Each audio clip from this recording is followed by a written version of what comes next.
What a fascinating coaching matchup this is. This was back in 2010, and that in one picture does tell 1,000 words. Sums it up. Both intense guys. But Dana had a good year here, and that's what Mike Gundy told us, is that it was great for both of us. And there they are now on opposite sidelines.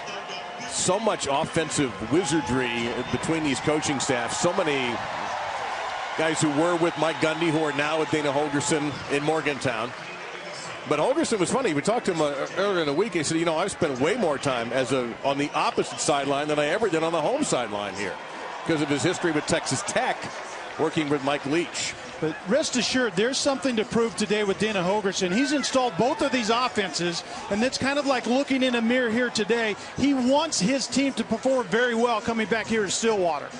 And an immediate headache for Oklahoma State. They're 120th in college football to kickoff return defense, and they're going to possibly kick it to Tavon Austin, who's averaging 33 yards a return, has a touchdown of 100 yards against Kansas State. So the biggest weapon for West Virginia is on the field right away. And we watch so much football during the year, but every once in a while when you put on the coach's tape, a guy just absolutely explodes off the screen. That's number one, Tavon Austin. What a dynamic player in college football. Stedman Bailey right there. If he is completely healthy, he is another weapon for West Virginia. He has not been. He's battled some ankle problems. You're right. If Bailey is truly back, this offense is a different animal with both of those guys on the field together. Mention the wind, and it looks as if Oklahoma State's going to be kicking a little bit into it. And Quinn Sharp, who does everything for kicking for Oklahoma State, and he rips that one. So you don't have to worry about Tavon Austin if A, you don't kick it near him, and B, you kick it through the end zone. So here is Geno Smith, the senior from Miami, went to Miramar High School, which is on the border of Broward and Miami-Dade counties. Unbelievable numbers, even with the recent struggle with interceptions, still completing 72% of his passes, 29 touchdowns, 3 INTs, almost 2,700 yards. Oh, just ridiculous numbers, and that's with it stalling the last 3 weeks. But what he has to get back to is trusting the guys on the field with him. And you see the winds, 33 miles an hour. They go with Austin in motion on the fake jet sweep, but it's Geno Smith, and he's not going to get very far, maybe just a yard. Shamil Gray, number 7, one of the tacklers for the gray-clad Oklahoma State. Make that Gary Cowboys. And Geno isn't typically a runner with the football. He's very good with his feet at scrambling, but it's scramble to throw as opposed to scramble to run to pick up yards. This is Andrew. He looked like he was going to hand it off to Andrew Bowie, and instead Geno Smith has to eat it for a loss of 3. Calvin Barnett, 99, in on the stop. I think you're exactly right, Dave. I think it was a miscommunication. I think Geno Smith wants to hand this ball off to number 13 right there and just didn't get it to him. Didn't open up and step far enough. I guarantee you the game plan was not this. Hey, let's let Geno Smith run it twice to start the game. The first play, yes, not the second one. Now empty backfield on 3rd and a dozen.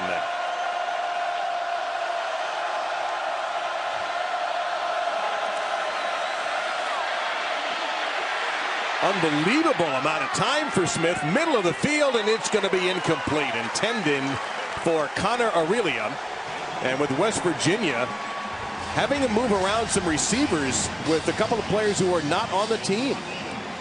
A little jousting down the field right at the very end, but what you saw on that 3rd and long was this. The template, rush 3 or 4, cover with 7 or 8, and make Geno Smith and his core of wide receivers make plays down the field. They've been inconsistent at it the last 3 weeks. I mentioned receivers who are not here. Ivan McCartney is not with the team today, and Tavares Colpin left the team for what the university is calling personal reasons. That's Charlie Moore, who can't handle the punt with that wind of 33 miles an hour, and he's going to get a halfway decent return out of it, out of bounds at around the 22. 57-yard punt. So we're going to take a look now at Clint Shelf. This is his team and his moment, Kelly. He's been around. He's not new to this program, a junior from Enid, Oklahoma, but this is the first opportunity he gets to take the first snap of the game. And remember, he was 3rd team coming out of the quarterback competition in the spring, and the junior ended up really on the shelf, and he went to work in the summertime, came back a better quarterback, and now he gets his opportunity to play. That's Josh Stewart, number 5, in motion.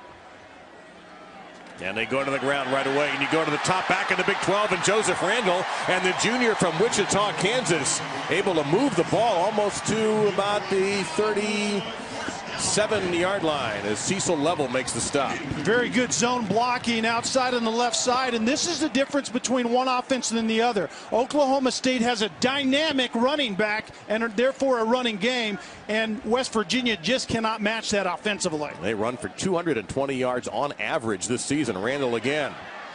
And breaking one tackle, gets out. You see Level coming in, but Isaiah Bruce, number 31, the top tackler for West Virginia, as we bring you the Oklahoma State Impact Players, brought to us by Chick-fil-A. We've already seen Randall. That's the difference in these offenses, the run game. Quinn Sharp is a tremendous weapon in the punting game, and then Charlie Moore, he has to kind of be that next guy to Josh Stewart, the go-to receiver for this offense.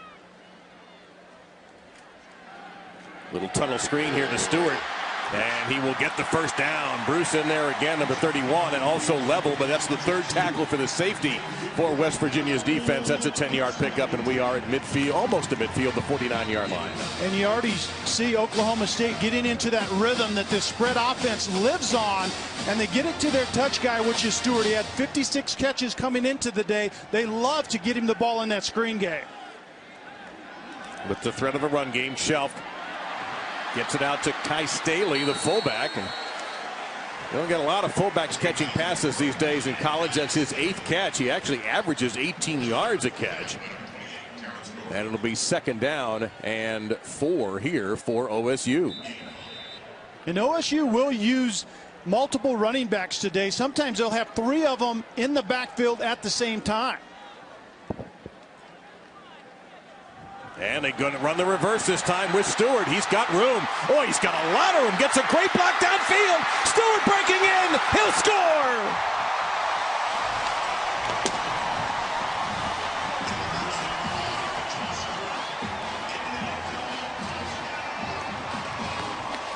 That's a 46-yard touchdown run for Josh Stewart.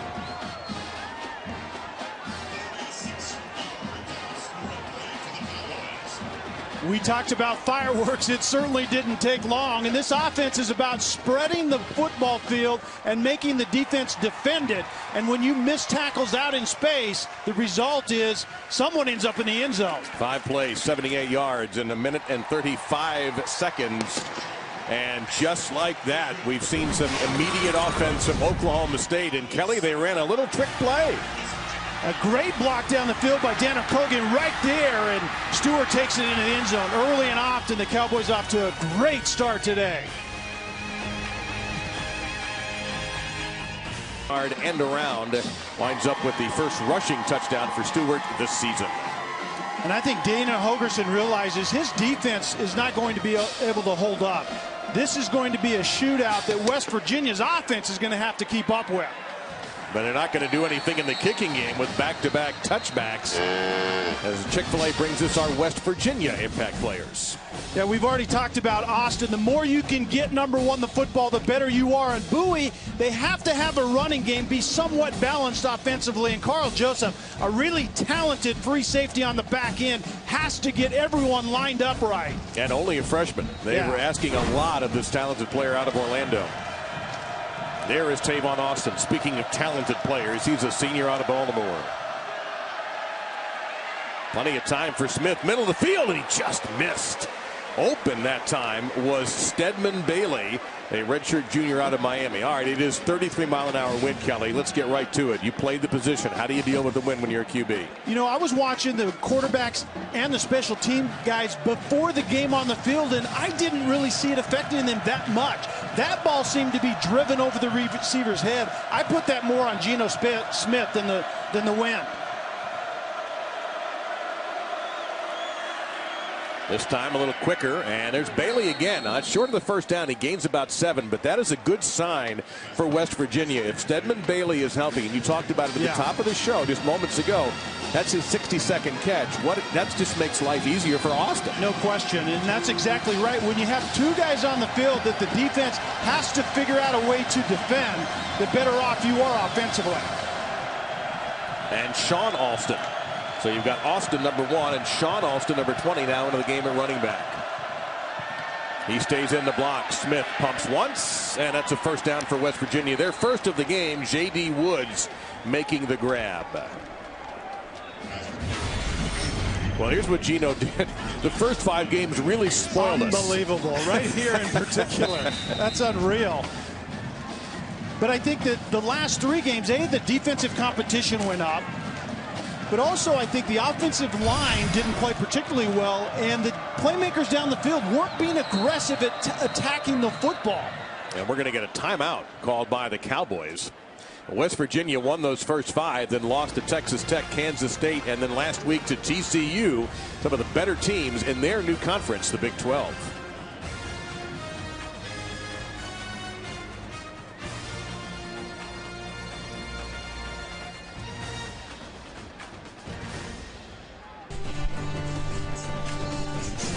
It's that kind of day on the Oklahoma State campus. Few folks made the trip from Morgantown, West Virginia, a passionate area about their Mountaineers, but it's not an easy trip to make. Country Roads, of course, the song that West Virginia fans sing at home when they win. You got to drive to Pittsburgh, that's 80 miles. You got to fly a couple of times, either through Oak City or Tulsa. Then you got to drive approximately the same distance to Stillwater, or you can drive 17 hours and just go pedal to the middle. Nice. Put some pressure on the fans. Welcome to conference realignment. Lee Corso's favorite mascot is here. Geno Smith off the first down for West Virginia.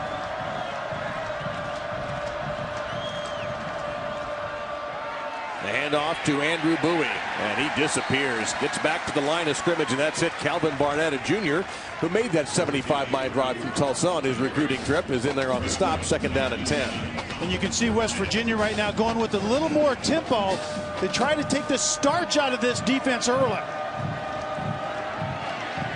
And popping through the hole is they go to Tavon Austin on the ground. And when you have that kind of talent, as he's just about a yard short of a first down, even I know you get him the ball all the time. Yeah, he's one of those guys that you have a touches list. He has his own personal column on the play list. And Dana Holgerson has a really small playlist, but about half of them ought to be number 1, because the more you can get him the ball, the better off you're going to be here today. 46% this season on third down, West Virginia. Basic ground game. Bowie, the spin move off his own man, and he's going to lose yardage. Oklahoma State will stop him. Anthony Rogers was in there for the gray-shirted Cowboys, who didn't know, the players had no clue what their uniform was going to be until about an hour before kickoff. You like the choice? It's fourth down. How about that? Yeah. Third and manageable, and this is what West Virginia has to do, is they have to be able to run the ball so that they can pass it with an advantage, and they have to obviously do a more efficient job than that play. Charlie Moore is back deep, number 17, along with David Glidden, number 13. Tanner Bittencourt, interesting, both these teams utilize just one kicker, basically, a punter and a specialist. And a fair catch made. Pretty good field position for the West Virginia defense here as Glidden makes the fair catch. After a dramatic comeback win last week, the undefeated Irish look to continue their quest for perfection. Now quarterback Everett Golson and Heisman hopeful Manti Te'o lead Notre Dame against the Eagles. Saturday Night Football presented by Windows 8. Number 4 Notre Dame takes on Boston College tonight at 8 Eastern, 5 Pacific on ABC. How about the fact those guys wear the same number? Usually duplicate numbers are one guy's a scrub. That is interesting. Those are not scrubs, those two. Speaking of number 5s, that's Josh Stewart, who has the Oklahoma State touchdown, moving in motion. Clint Shelf, and there's a tunnel screen. And so far, that play working extremely well. Just everything Josh Stewart is touching right now was worked out very well for the Cowboys. First down. And Josh Stewart came into the game with 56 touches, and this is why they give him on the tunnel screen up inside. And remember, with the spread offense, this is essentially an expansion of their run game. It's very high efficiency, and Stewart can run well in open field. Now back on the ground, they go to Joseph Randall, the #1 runner in the Big 12, who's approaching the 1,000-yard mark. He is dumped by that freshman we talked about, Carl Joseph, #8, out of Orlando. The first true freshman to start at free safety since Robert Sands did it in 2008. And what you're going to see out of West Virginia defensively, they play a lot of three-man structures up front, three-man line, and then they mix it up on the back end. But you're right, the bell cow as a freshman is Joseph, #8, on the back end. And that's incomplete for Randall. And that's not a lateral. That is an incomplete pass. So it's going to be 3rd down and 7. Randall's typically a really good receiver out of the backfield, and he didn't look like he picked that ball up early right there. That wasn't a very good effort. And he's got 21 receptions, not for much yardage. He's more of a possession type receiver. But this is where West Virginia has to figure it out. They have to 3rd and long for an offense. They have to find a way to get off the field defensively. Well, both teams at 48% 3rd down. Defensively for West Virginia, that's not good. Oklahoma State will not improve their 48% 3rd down percentage. Couple of hands on that one. Incomplete. Blake Jackson, #18, was the intended receiver. Ismail Banks almost had the pick. And really, this should have been a catch right over the middle, the dig route from the opposite side, and just batted up in the air by #18 Jackson, and he's the big body, almost a tight end, running that inside receiver position. But man, #34 Banks had a takeaway right in his hand. Terrence Garvin also had a chance too. Now kicking into Tavon Austin on the punts is no fun either, but Quinn Sharp's a boomer back there at the punt. He is the top special teams player in the Big 12 a year ago, and he has helped get the ball inside the 20 following a 47-yard boot. Geno Smith and West Virginia come back for their 3rd possession when we return. Than I do, and I sometimes don't even know what a carrot looks like if it's on my plate. 1st and 10 on this breezy day in Stillwater. That's a lateral back to Tavon Austin, and he's got company. That's going to be a loss back to the 17-yard line as we throw it to the studio.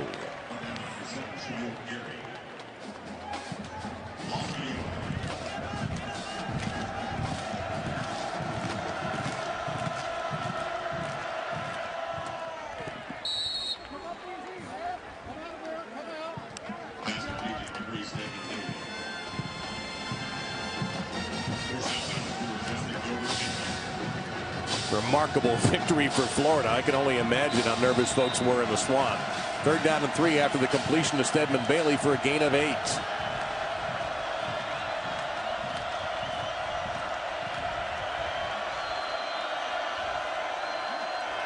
Little pressure from the edge, and they go to the other side, and that pass not perfect, and it's going to be short of the 1st down. Dustin Garrison, #29, the sophomore from Pearland, Texas, made the grab. Tyler Johnson in there on the stop, and Dana Holgerson has been rough on headsets in the past. This time he calmly tucks it into the back of his pants, but he can't be too thrilled. Yeah, and decides to punt nonetheless, and this is what I'm talking about with Geno Smith. The defense showed pressure. His offensive line blocked it up really well, and he threw a poor pass to his outlet receiver. Inaccurate balls to running backs mean you don't convert on 3rd down. That's on the quarterback. That ball placement just simply has to be better than that. But you go back to that disaster on 1st down when they lost a couple of yards on the lateral. Now we have whistles and our first penalty flag of the game, and our referee, Mike DeFee.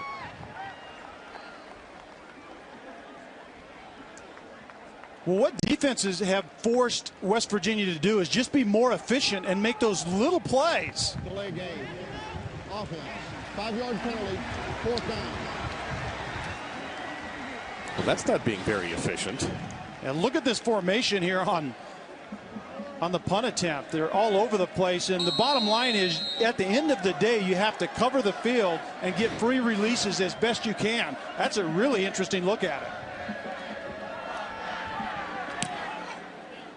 Bittencourt, it's a pretty good kick. High and into the sun, which has just popped out. We haven't seen much of it today. Moore's not going to go anywhere.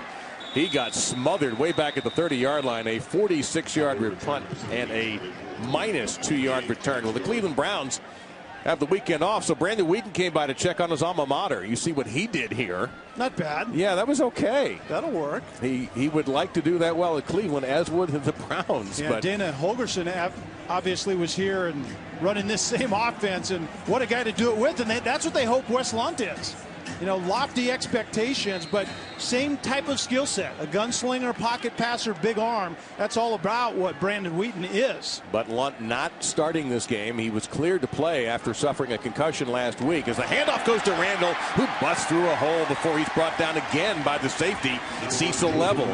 Lunt is able to play, but it's Clint Shelf's team, and right now he's moving it. And right up the middle, and this is exactly where West Virginia has a tough time defensively. And you can see Wheaton, the quarterback, knows what a friend a good running game is to a quarterback. And Randall's got 34 yards already after that 12-yard pickup. And what a great way to get Shelf settled in his first start here today. Run the ball effectively. And that's the one thing that I think people forget about is you see another 4-yard pickup and a little pushing after the play. There are no flags. The officials jumping in very quickly and separating the players. Terrence Garvin made the stop. That is Darwin Cook, a junior out of Cleveland, who got a little rowdy there for West Virginia. But what a weapon it is. People just think Oklahoma State. They immediately think of Zach Robinson and Brandon Wheaton and throwing the ball all over the field. 220 yards rushing a game. I mean, that absolutely stresses a defense. Jeremy Smith is the running back now, number 31, and a good tackle in space there by Darwin Cook. Short gain, going to set up 3rd down and about 3. And the context, obviously, of that running game is a veteran group up front for Oklahoma State that is very good, not only in pass protection, obviously, which you have to be, but they're very good at sorting out looks in the running game.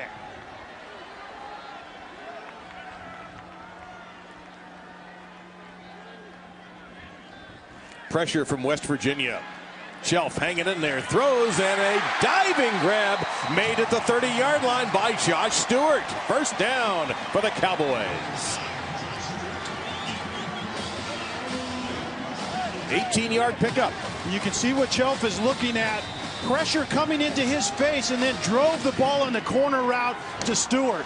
Very well executed by the Cowboys on that play. And Shelf throwing the ball well in this swirling 30-plus mile-an-hour Oklahoma wind.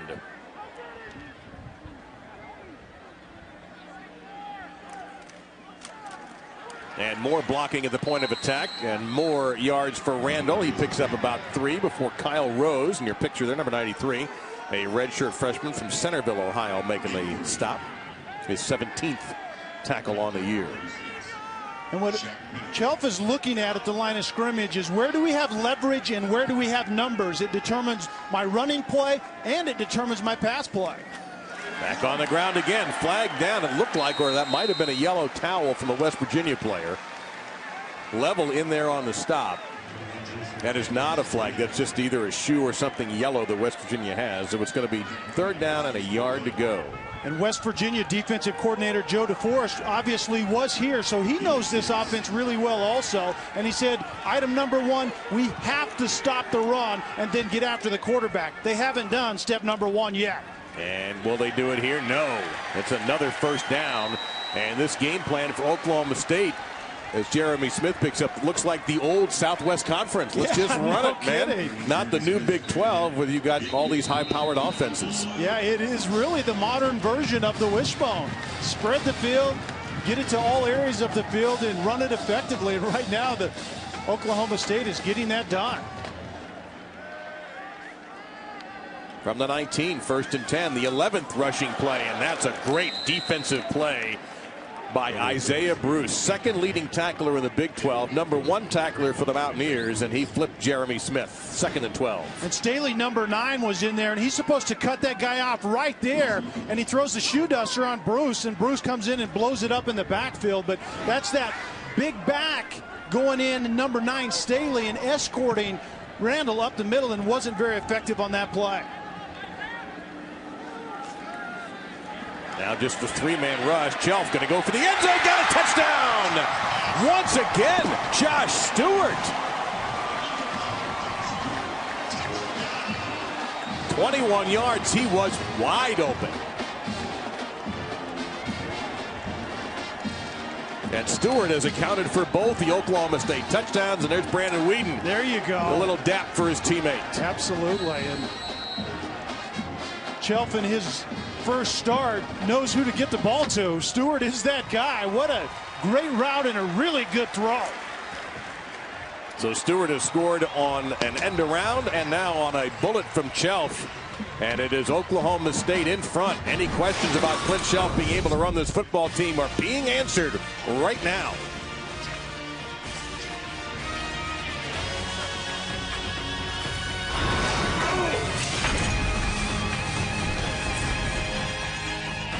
Scoring drive. Josh Stewart has been the man of the match so far for the Cowboys. Yeah, he was the man of the match coming into this game.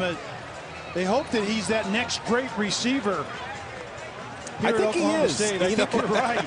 Remember, they lost Tracy Moore against Kansas. They expected him to be that next go-to guy, but tell you what, number 5 Stewart has stepped up big time. And one thing that hasn't happened yet for West Virginia is a kickoff return. Bailey, that was a hard kick to handle, and he decides to take a knee. Let's go back, Kelly, and take us through the TD. And Stewart is right here, and he's going to run his route and stress that high safety. Once he gets on that high safety, he has essentially a two-way break. There's room inside.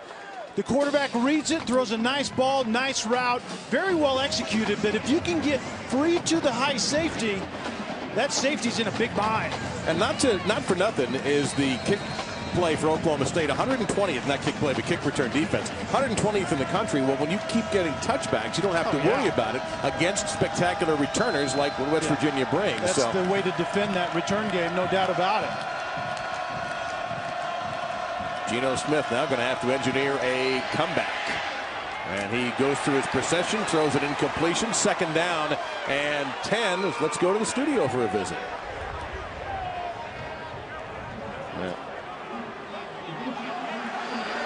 Blows ahead.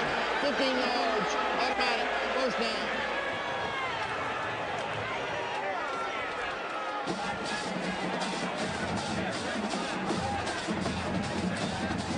And while we showed you that, watch this as you see a roughing the passer, a blow to the head on Calvin Barnett. Or actually, that's not 89, right, Nigel 89. Nicholas. 89, not 99. Those gray uniforms are difficult to see the numbers. I wish they would have gone with another combination, but you're right. Nichols gets there late and throws that big paw up onto the quarterback's face mask. So big break for the Mountaineers. Geno Smith turning to his left and fires. That's not going to be a first down. Stedman Bailey in on the catch. He had to actually jump across the first down mark to get that. So let's see where they mark him. A couple of yards short. It'll be second down and 2. And we haven't seen Tavon Austin, unlike Josh Stewart, who's the all-everything guy. We really haven't seen much out of Tavon Austin yet.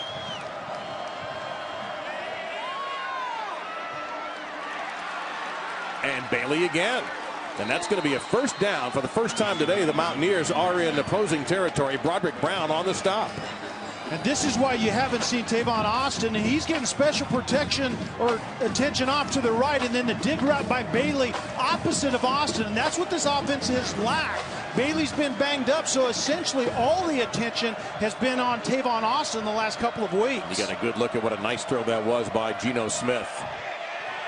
Looking down the field, looking for the end zone, looking for Austin, and it's incomplete. And you also see 2 gray-clad Cowboys running with Austin, including Justin Gilbert, the quarterback, number 4. And that's exactly why the pass should not have gone there. You have it exactly right. He was doubled over the top and underneath, and there was an outlet receiver, running back Ryan Clark, number 32, standing out in the flat. The nearest defender was about 15 yards away.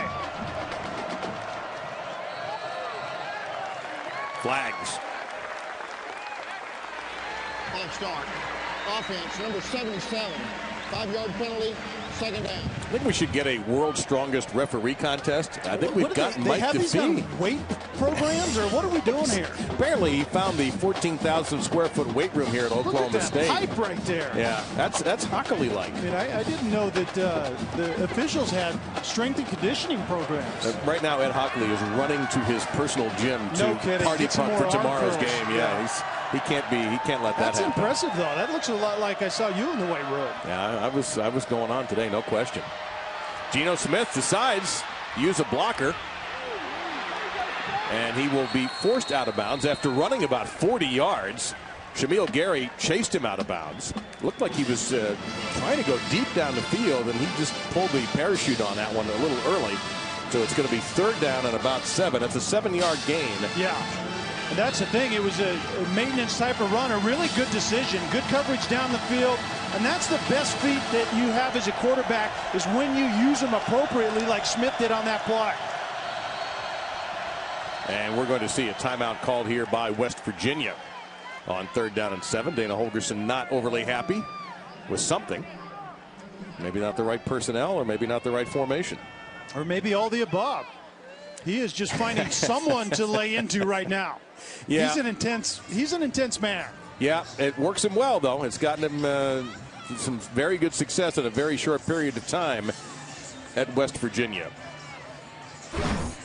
Well, we've got some tremendous football tonight. SEC and Pac-12 on our ESPN Primetime College Football lineup. 7 o'clock, Dan Mullen's Bulldogs on the road against Les Miles and the Tigers, who look to keep BCS bowl hopes alive. Then at 10:30, national title contender Oregon, led by their remarkable running backs Kenyon Barner and DeAnthony Thomas, take on the Golden Bears of Cal. 7 o'clock, Mississippi State LSU, then Oregon Cal at 10:30 tonight on ESPN and live on Watch ESPN. I'm really interested to see if LSU has a hangover from last week. If they let Alabama beat them twice, we'll see if that happens. See, West Virginia so far well off their normal percentage of 46.1 on 3rd down conversion. Smith in some serious trouble, but he's a big, strong quarterback, and now he's down, and his helmet came off.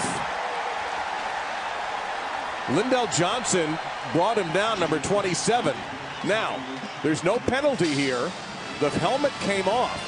So if you were thinking of going for it on 4th down, Geno Smith cannot participate in that play. Yeah, Geno Smith makes a nice escape, but right there, the defender tries to decapitate.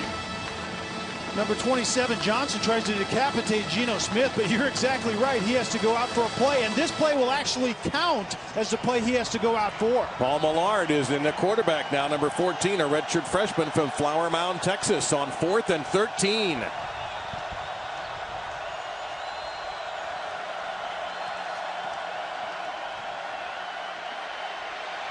Plenty of time. Middle of the field. Millard into traffic. Caught. Touchdown. Stedman Bailey. Paul Millard came into the game 8 of 16 for 50 yards. He just threw 132 there for the 6-pointer.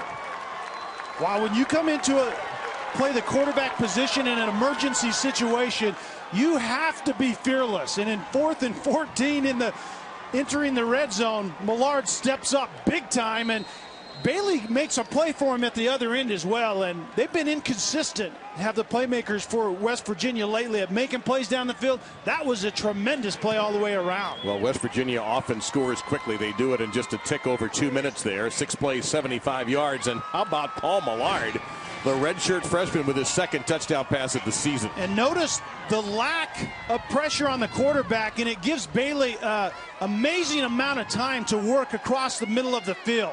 No pressure whatsoever.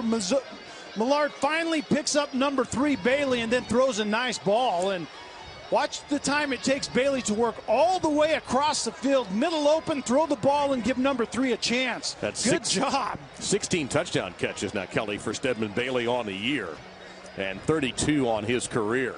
Yeah, and that's what West Virginia has lacked offensively, is in this spread offense. They work up and down the field between the 20s, but you have to have drive finishers in this offense, and Bailey has been that guy for this offense, but he's been banged up, and you can see what he can do. He can go up and get it. Even more remarkably, it was 4th and long, with 13, 14 yards. You had to worry about your number 1 quarterbacks off the field for a play after getting over sacked. There trying to find your helmet. You're packed full of Gatorade. You have no idea how to get to the field, and you go out there and say, hey, let's throw it to number 3 in the end zone. Now the visor goes back on. Absolutely. Turn the visor around, and hey, call me again when you need a touchdown.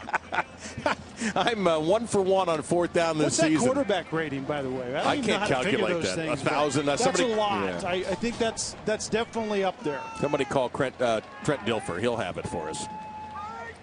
So now this stadium is kind of quiet. It had been quiet when Oklahoma State had the ball because they're being polite. Now they're just quiet because they're not terribly happy with what happened. And a kickoff return possibility here for Justin Gilbert. And look at this, he just took off like shot out of a gun. The kicker's not going to get him. Justin Gilbert with 1 man to beat. Will he get there first? Touchdown!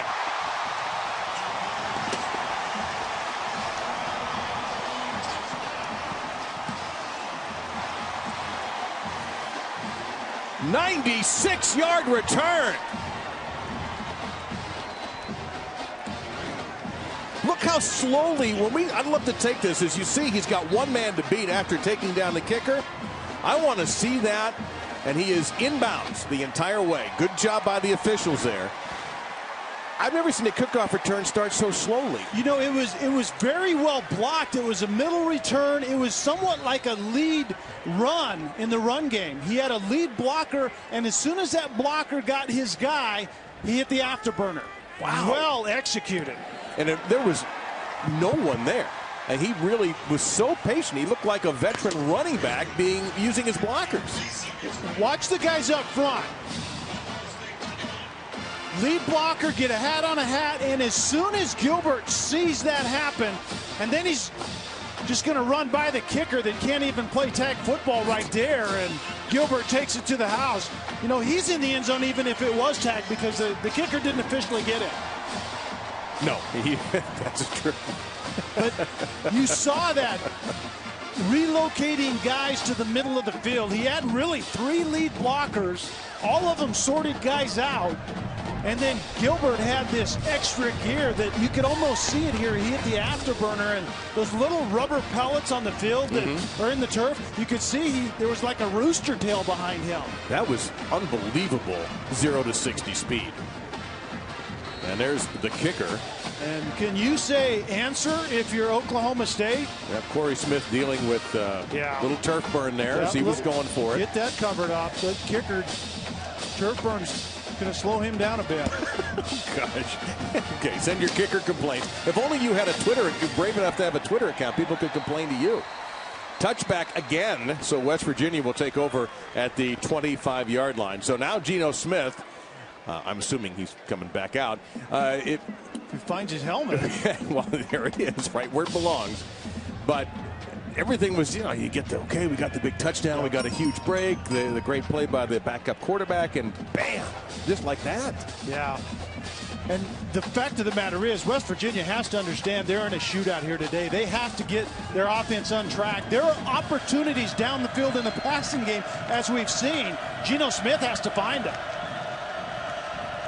Little play action fake that time to Garrison, who stays in the block, and Geno wants to go for it all, and that win might have been a factor there. He was going to Stedman Bailey, who's getting almost all of the targets right now for the Mountaineers. Broderick Brown, the corner, was in there on the coverage. When we talked to Mike Gundy yesterday, he thought of this as an even offensive matchup. He thought, you know what, turnovers and special teams. Special teams. And you thought right away, okay, you know what, West Virginia has the edge there, at least as far as the return game goes.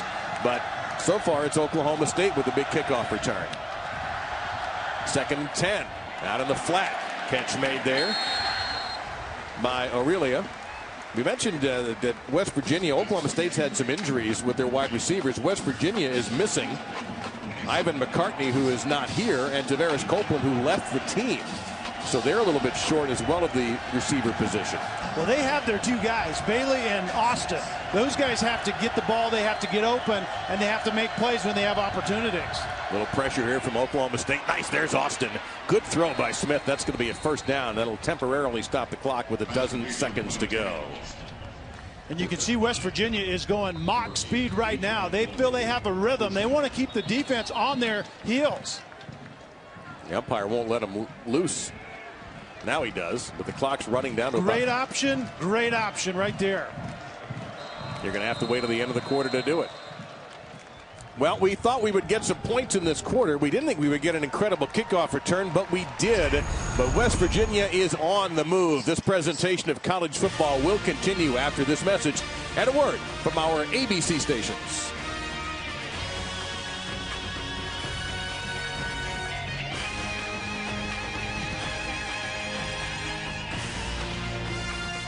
Ridiculously polished receiver at the college position, and his quarterback Brandon Whedon, both of them off this week, and a good-looking run by Andrew Bowie for West Virginia into Oklahoma State territory at the 48-yard line. Alex Elkins, the leading tackler for the Oklahoma State defense, number 37, in there on the stop.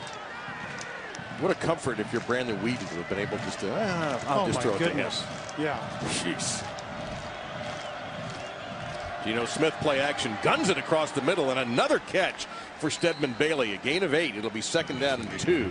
And Bailey now 6 catches unofficially. Dayton Lowe in there for the stop. 87 yards and a score.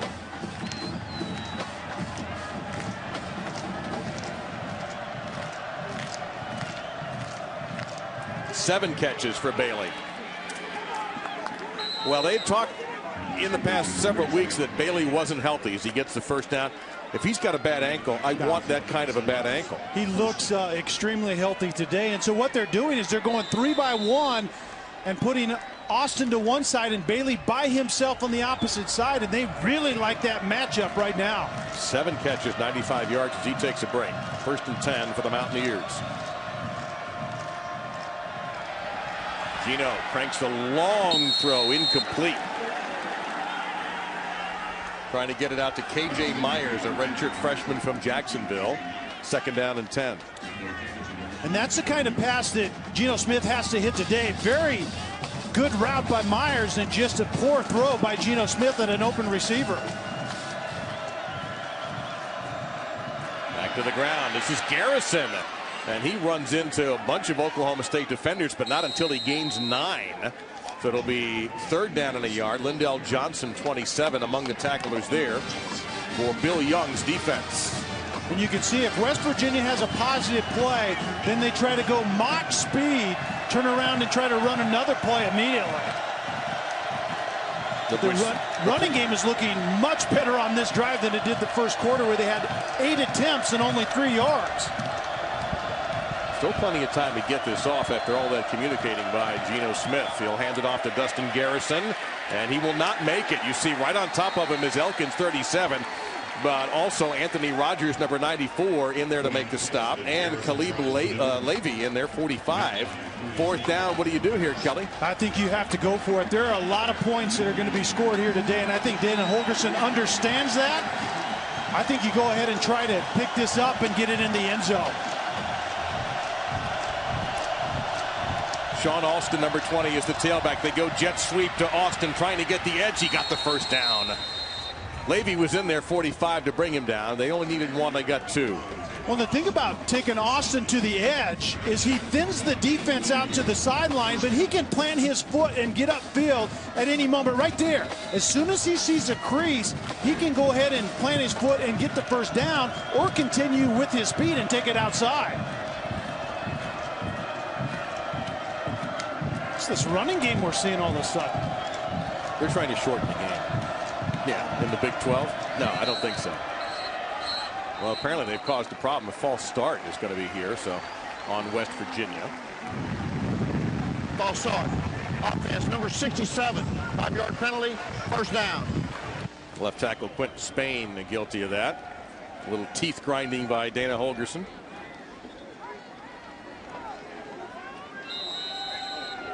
You see what West Virginia has done on 4th down. Part of it is that Tyler Bittencourt, their kicker, does struggle a little bit. He's missed 6 out of 10 kicks.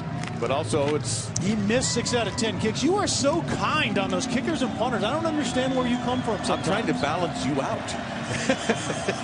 1st 15. Smith's got time. Throws. That's out of bounds. Is that a catch? Oh, he caught it.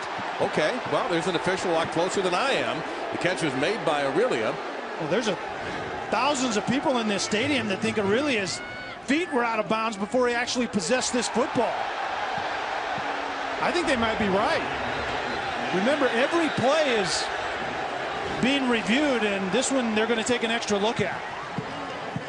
And we will break while Bob Usedich, the replay official, takes a look at this a little more closely to determine whether indeed it was a catch. Aurelia tried to tack that elbow down, but was his legs out of bounds? We'll find out.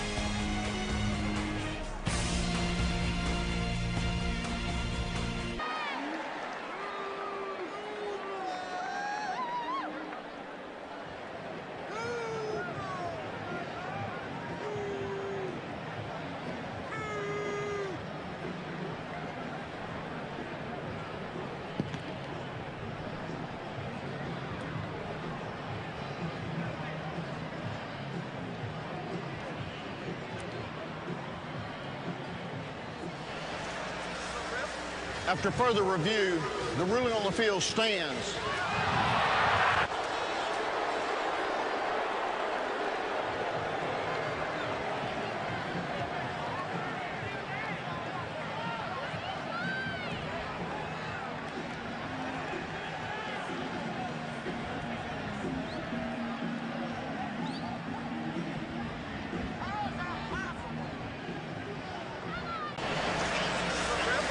After further review, the ruling on the field stands.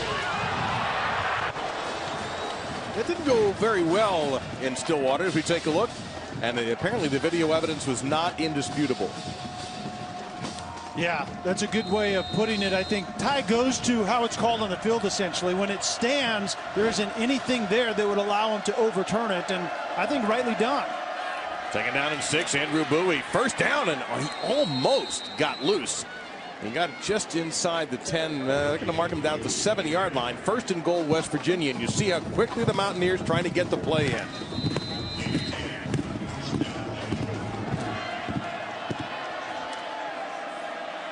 And Bowie again. He gets hammered, but he gets inside the 5-yard line to about the 4. Hit by Levy, number 45. And Bowie has been banged up a bit, but he brings a little something extra to this running game.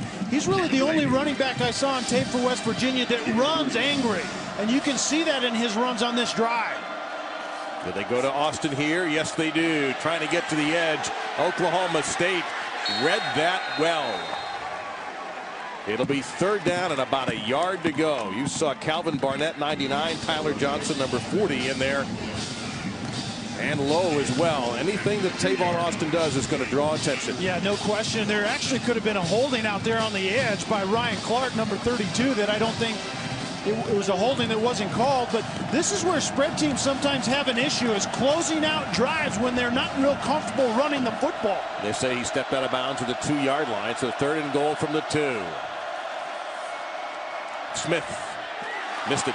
Trying to go to Bailey.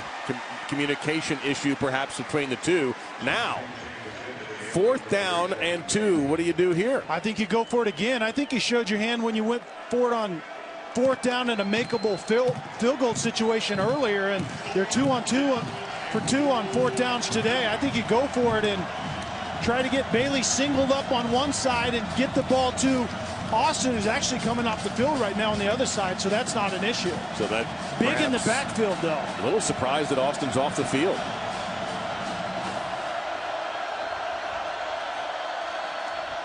The handoff to Sean Alston, and he will not get there. Wrestled back by Shamil Gary, number 7, the strong safety from Tulsa, just absolutely dragged down Alston. In West Virginia, when they want to muscle up, they will go 3 running backs in the backfield with Clark, Clay, sometimes Garrison, or Bowie. So Oklahoma State's defense has been maligned this season, but they come up with a big stop right there at the doorstep. Now their offense takes over in bad field position, but they had the advantage.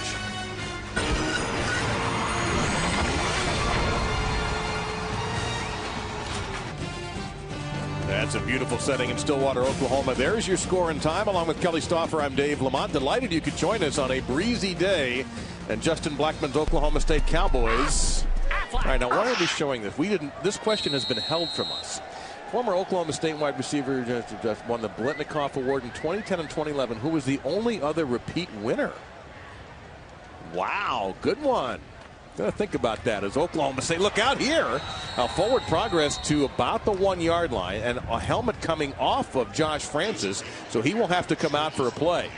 So it's going to be second down and about 10.5. All right, I got to ask you, Tavon Austin not on the field on that fourth down play. Do you agree with that? I don't agree with it, because you can run the exact same play, put him in motion, and he attracts defensive eyeballs. And I think that was a mistake, taking him off the field. Well, Oklahoma State very conservative in this position. They're getting nowhere. It's going to be third down and 10. You saw a solid hit put on by Doug Rigg, number 47, a junior from Oradell, New Jersey. Just straight ahead football with Joseph Randall, and it's not working for the moment. And this is the other advantage of going for it on fourth down. And if you don't get it, your defense needs to hold the opposing offense in this backed up situation. Well, they're just going power straight ahead. Look out here. I don't know if he made it. Let's see. The officials coming in from both sides, putting up their closed fists to signify fourth down. That he just got out of the end zone. It is that close. 3 straight runs that looked very similar. And remember who's at quarterback. Chelf is getting his first start.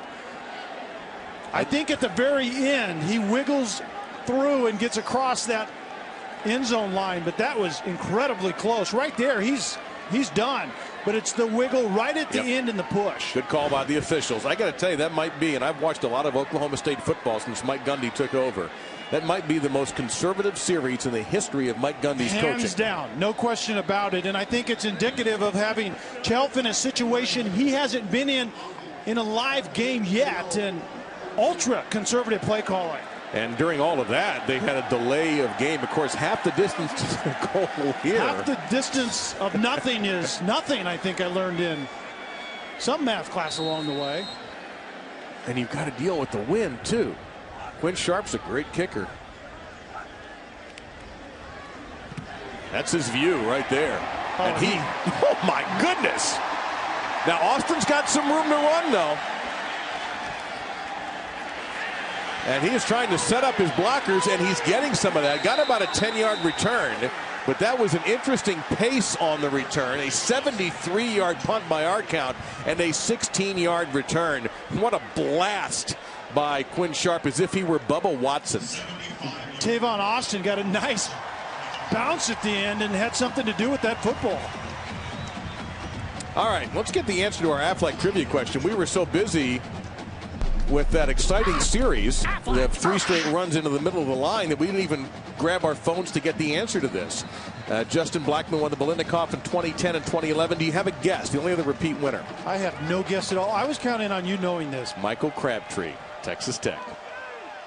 And a Dana Holgerson product.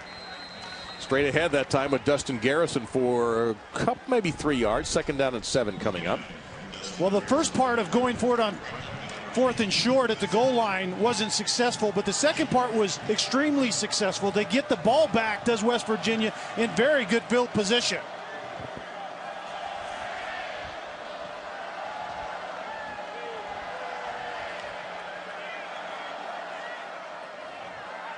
All sorts of fake motion for Geno Smith to go deep down the field. Instead, he goes short to Austin. Stutter step, gets by 1, and he is very close to the marker. Kevin Peterson grabbed him, and maybe by the face mask. There's a flag down. Well, apparently this whole officiating crew pumps iron. They go to the gym right before game time. Personal foul, face mask, defense, number 1. 15-yard penalty will be added to the end of the run. Automatic, first down. Yeah, number 1 on number 1. What a great weapon to have Austin as your outlet at the end. You can see right there, Peterson gets the hand on the face mask, and so they'll tack another 15 on. But West Virginia needs to find a way to get this ball in the end zone to get back in this game and keep this shootout going. Austin off the field again. Bailey is to the near side, number 3, the other explosive West Virginia threat. Smith looking in that direction, avoids one, cannot avoid the other. He is sacked by Ryan Robinson. That's 2.5 sacks for the senior from Buford, Georgia this season. And another hat on the field, and that's Geno's helmet. So again, he has to come out, and the only West Virginia quarterback to throw a touchdown pass comes on the field. Geno does a great job of avoiding the pressure. There are 3 guys actually that had an opportunity. Castleman was the first guy, and then his cohorts were there to clean it up. But watch out for Paul Millard coming in and throwing another touchdown pass. He's 1 for 1, and he likes to do it on down and distance that are long. 2nd and 18 here.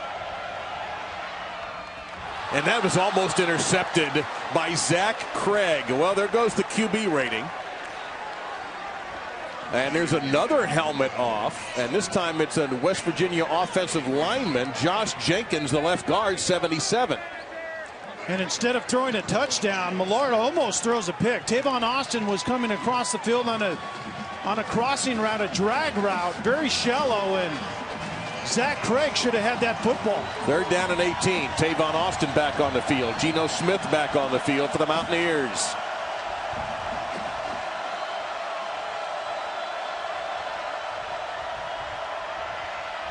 Time, Smith, high pass. Bailey's going to be chopped down short of the first down. So here's another 4th down and reachable situation, Kelly. It looks to be about 5 yards to go. Yep. You don't trust your kicker. This is exactly where you need to go for it on the field. This is kind of no man's land. You gain nothing by punting, and you obviously have no confidence in the kicker.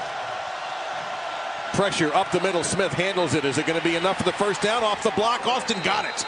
certainly appeared that he got it. Mike Gundy is really hot about what he perceived to be a holding call right in front of the Oklahoma State bench, but it's a first down for West Virginia. And what West Virginia is doing is bringing Trayvon Austin underneath all of that coverage and then hoping that his quickness and his speed can just move the chains, and it did on that play. And now a big opportunity up the middle for Andrew Bowie, the sophomore from Jacksonville, Florida. He gets a first down. And the rhythm of the spread offense is front and center right now. West Virginia feels good about what they're doing. Remember, they went for it on fourth down from the 2-yard line and did not make it. That set up the field position, although the punt was tremendous. Bowie again on the ground, brought down by number 45, Caleb Levy. And that's going to be second down and 6, maybe 7.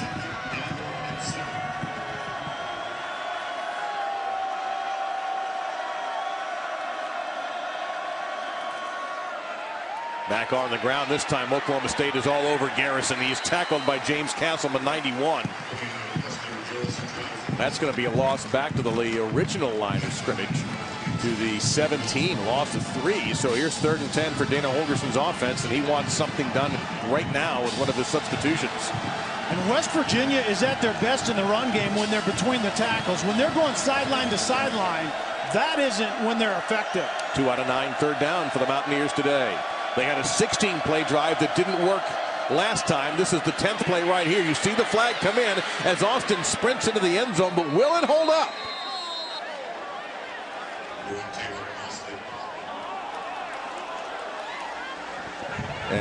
Offside. Defense, number 89.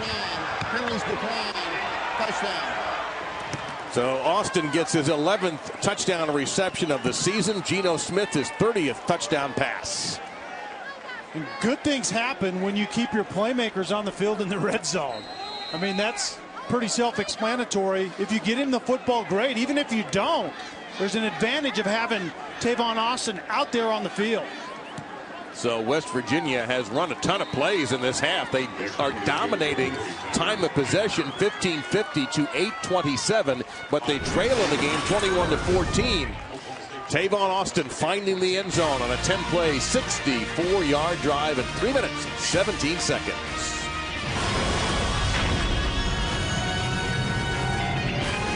Here in Stillwater, Oklahoma, and the many moods of Dana Holgerson right there. He thought the penalty was on West Virginia on this touchdown by Trayvon Austin. Well, it wasn't. Whoops. So a quick apology to the headset manufacturer. And a touchdown for his Mountaineers. Backup headsets on the side. They have to, yeah, right? That one couldn't have survived. That was a tough throw. He's got an arm. Onside, well, actually a squib kick here, not really an onside kick. And Oklahoma State's going to get some very good field position out of here at the 41-yard line as we take our field position to the studio for an update.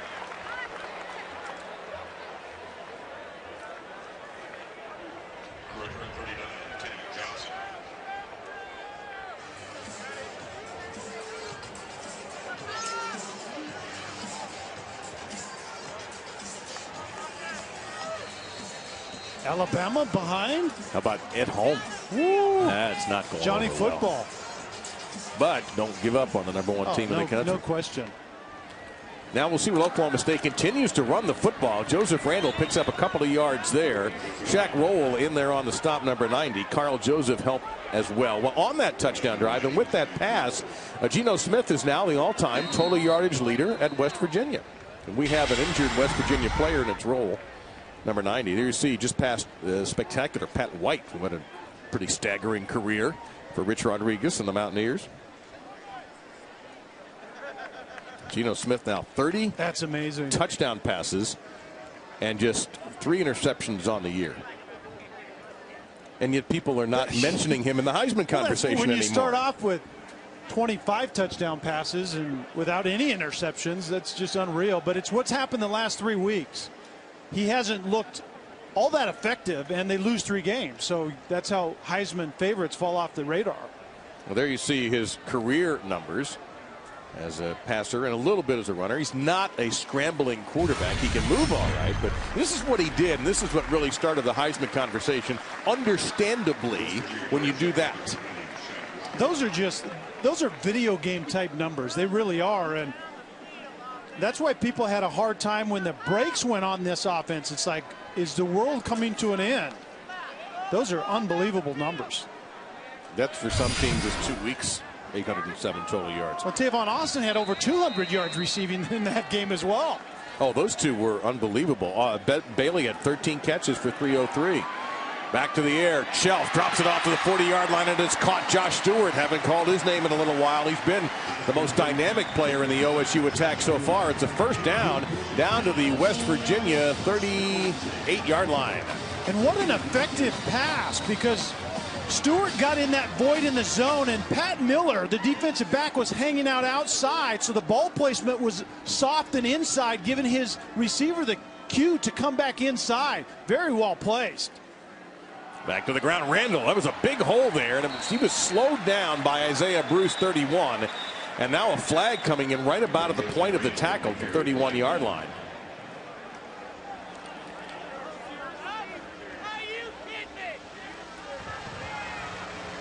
Personal foul. Crackback block. Number 84 offense. 15-yard penalty at the spot of the foul. First down. That's the freshman from San Antonio, Austin Hayes, hit for that penalty. So that's, instead of a nice gain, it's going to be a big penalty against the Cowboys all the way back to the West Virginia 48. It's going to be first down and 20.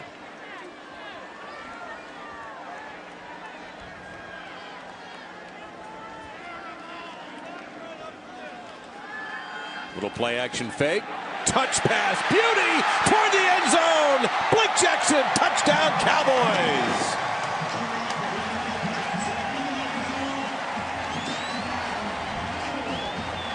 And Kelly, as you know, sometimes as a quarterback, you don't have to throw it 90 miles an hour to be effective. You really don't. You just have to find the open guy, and off the play action pass, the linebacker Jared Barber, number 33, was influenced just enough to give really the tight end playing inside receiver Blake Jackson time to sneak behind him, and the quarterback finds him. Very well executed. It only took 70 seconds, 3 plays, 59 yards, and Oklahoma State recovering very quickly after the touchdown pass by Geno Smith. So once again, Geno Smith takes the field trailing by 14 points, as this is a little touch pass from Shelf to Blake Jackson wide open.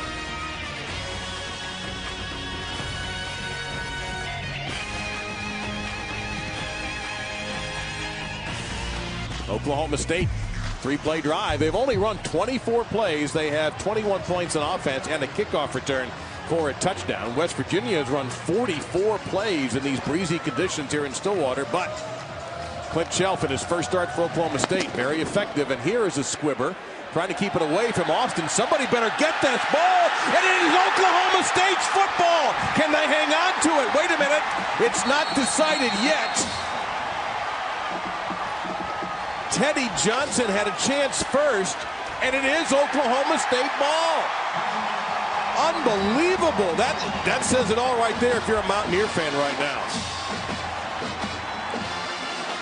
Johnson had a clean chance at it, but it's Nico Ornelas who comes away with it. And Sharp started the ball bouncing, and how effective it hits a player on the head and then bounces around, and West Virginia simply needed to fall on it and just couldn't do it. That extra bounce on this turf, this is not grass, always makes the difference. And off Bowie's helmet, number 13, and that's a way to keep it away from number 1, Tavon Austin. And Randall in a little bit of trouble here. He took a shot there at the end, back at the 17-yard line, maybe the 18, so he'll lose 3 yards on that play. No, they're going to say the 18, so he lost 4. It's second down and 14. And West Virginia is in big trouble here if their defense doesn't rise to the occasion. Dana Holgorsen understands that, especially on the road against a team that's going to put up a lot of points, the floodgates can open very, very quickly. West Virginia could be creeping for the blitz. Here they come. A lot of pressure on Shelf, who hung in there and gets off the short gain to Austin Hayes to about the 11-yard line. 3rd down and 7 coming up. Pat Miller in there on the stop. What do you think of Shelf's performance so far? I like it a lot. He seems to be a cool customer. You know, what he's doing is doing what he's asked to do in this system. Let the system dictate where the plays are made, and he's been very effective at doing just that. They marked it at the 12, so they need to get 8 for the 1st down. They'll just go off and get the block off the screen, but Stewart and Miller fought off the block, number 6, and made a terrific defensive play. Out of bounds at about the 10-yard line. Oklahoma State has a very, very good kicker in Quinn Sharp, a senior from Mansfield, Texas. He is the top active punter in college football, and this year as a field goal kicker, 18 of 23, and he hasn't missed a PAT, and there he is. You see what he's done. So from this distance, yeah, should be. But we do have a little bit of breeze. You can see it in the hair sticking out of the helmet there. Only 26 yards. No problem. Thundering it off Gallagher-Iba Arena. And Oklahoma State picks up 3 they didn't expect to get off of the squid kick, trying to keep it away from Tavon Austin. And it paid off better than they could have ever hoped. Well, let's take a look at our Pacific Life game summary here, Kelly, and throw some numbers out there to give folks an idea who may just be tuning in what we've had so far in this Big 12 matchup. West Virginia trying to avoid a 4-game losing streak. Geno Smith now has the career record in total yards for West Virginia football. And then Chelf has been very effective, 8 of 10. He's managed the offense, throwing to the open guy, just doing a very good job of whatever is asked in this system. And he's had a running game to go with it as well. The go-to guy has been Josh Stewart in the pass game, but that's what Oklahoma State does. They spread the field, they get the ball in the run game, the pass game, and then they have a quarterback that just kind of manages the system. So far, so good. And they notice now that West Virginia has moved up Tavon Austin and Stedman Bailey to about the 10 and 15-yard line. There's Austin, and he is actually hovering around the 12 just in case. Here it is, another one, and he fields it. Boy, it looked like a shortstop there. He's got incredible moves, and he made something happen, and that's going to be an out-of-bounds hit.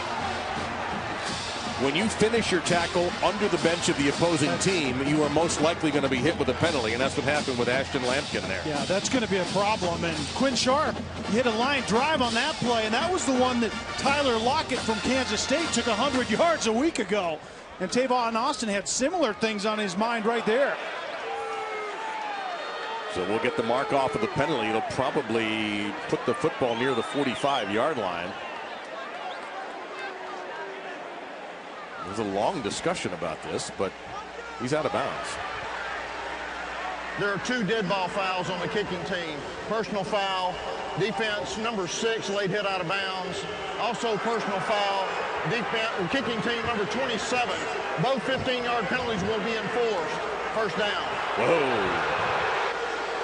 So Lindell Johnson also hit with a penalty. Now we're seeing Mike Gundy with his first real outburst of the game. That's a 30-yard mark off, and so now the football is at the Oklahoma State 39-yard line. And right now with West Virginia down 31-14, getting a touchdown right here going into halftime looks pretty darn good if you can only be down by 10. West Virginia has 2 timeouts, as does Oklahoma State.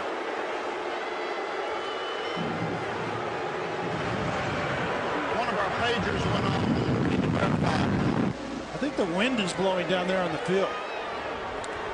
Yeah, every time he opens his mic. Now, one of his pagers went off, means that the replay folks want to take a look at something. I'm trying to do some quick math, which is very dangerous for a guy with a degree in broadcasting. Don't hurt yourself. I know. I'm trying to figure out if they've marked this penalty correctly.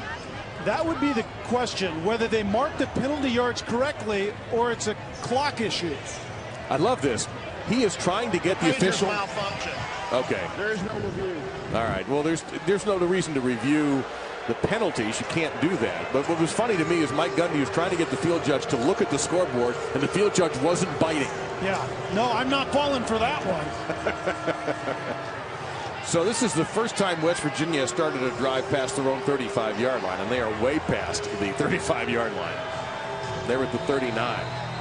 Extremely important drive for West Virginia's offense right here.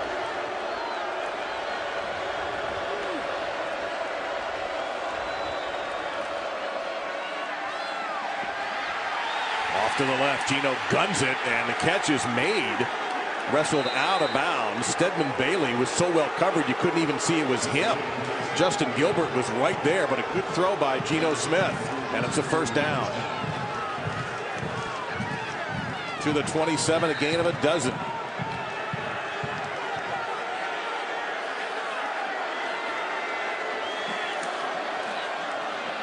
And now Austin.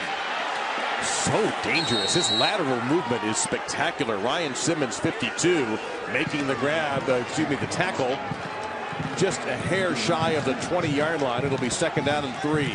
And Aurelia, number 83, doing a very good job in that screen game, out blocking for Tavon Austin.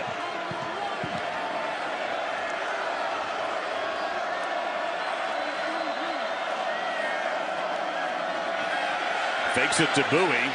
Looking toward the end zone, and in the back of the end zone, knocked away. Look out there, Ryan Nealon, the grandson of the great former West Virginia coach, was the intended receiver. Justin Gilbert was right there in coverage again. And Nealon is not that guy that's going to go up and make a tremendous play at the end on the ball. Very good attempt, but obviously you can see it was well covered. But your playmakers all over the field, especially in the red zone, are Bailey and Austin. You have to find one of them, and right now in the 3-by-1, Bailey is matched up down below by himself down here.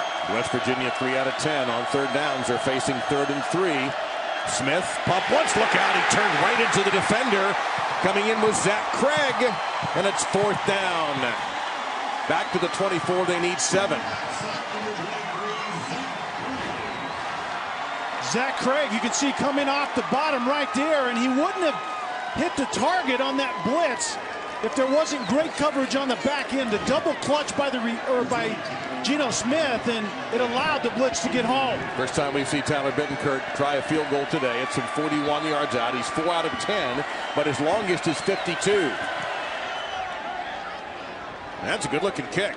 Tyler Bittencourt, the redshirt senior from Springfield, Virginia, puts back the 3 that Oklahoma State picked up off of the mistake by special teams of the Mountaineers. Well, it's college basketball season's just getting going, and they certainly did so right next to us here at Gallagher-Iba Arena. They hosted Cal Poly for women's basketball, the first home opener since the death of head coach Kurt Budke and assistant coach Miranda Cerna in a plane crash last year, and defeated Cal Poly 90-59. Then in the evening, the men's team took over against Cal Davis out of Northern California. And LeBron Nash with 16 points and 7 rebounds. UC Davis was stubborn, but Oklahoma State prevailed 73-65. There's Gallagher-Iba right there. And as we pan, we show you that's where we are. Everything is contained right there. And you know what's also contained in 24 hours? ESPN's 5th annual tip-off marathon. 16 games over 24 hours, beginning with Monday Night Football in the NFL. Then you go to college. You've got Kentucky, Baylor women, 12 schools in the marathon made the tournament last year. 8 schools making their marathon debut, including Detroit, Harvard, Davidson, Valpo, Xavier. It's going to be spectacular. It always is. Now, Oklahoma State's got 2 timeouts. Let's see what they do with them with under a minute to go in this half. And on the kickoff return, Jeremy Smith gets it out to about the 30-yard line. That'll stop it with 49 seconds to go. What do you want to see Oklahoma State do here? Well, it'll be interesting to see what they trust Shelf with right here. Shelf hasn't been in this situation before. They didn't trust him when they were backed up. Remember the 3 conservative runs. So in short time, under 50 seconds with 2 timeouts, I would expect them to probe a little bit on first down and see if they get a positive play. And if so, you go for it. If not, you go into halftime. You see the yards per play. This is only the 29th Oklahoma State play on offense, as opposed to 48 for West Virginia. A lot of pressure on Shelf. What a performance by Will Clark, overwhelming the blocker. And well, they're ruling that an incomplete pass. And that really should be intentional grounding. He was outside the pocket, but the ball has to pass the line of scrimmage, and it did not look like it did there. I'm corrected that it is not an incomplete pass. This is called a sack. That explains it. Right, 2nd down and 18.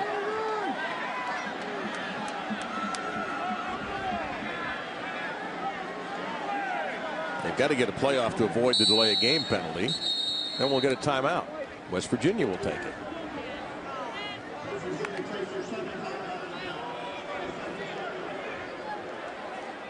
Dana Holgorsen thought that timeout came a little tardily, if that's a word.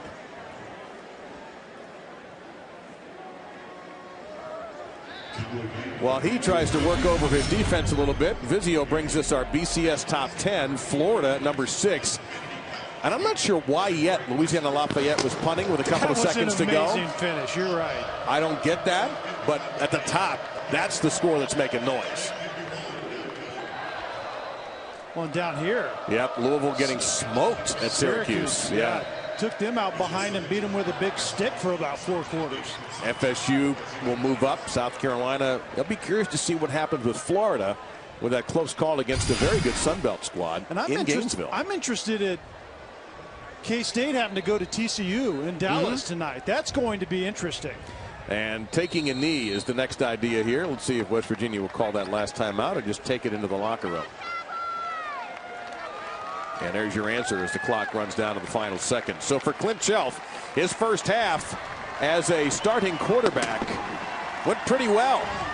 He and Josh Stewart hooked up. Clint Shelf with a couple of touchdown passes, and at halftime it's Oklahoma State 31, West Virginia 17. Stay tuned for the halftime report after these messages and a word from our ABC stations. Mike Gundy, and West Virginia comes in here on a 3-game losing streak, and they find themselves on the short end of our score. With Kelly Stauffer, I'm Dave Lamont. We welcome you back. And Kelly, a lot of coaches always say, well, we got to stop the run. Special teams and turnovers.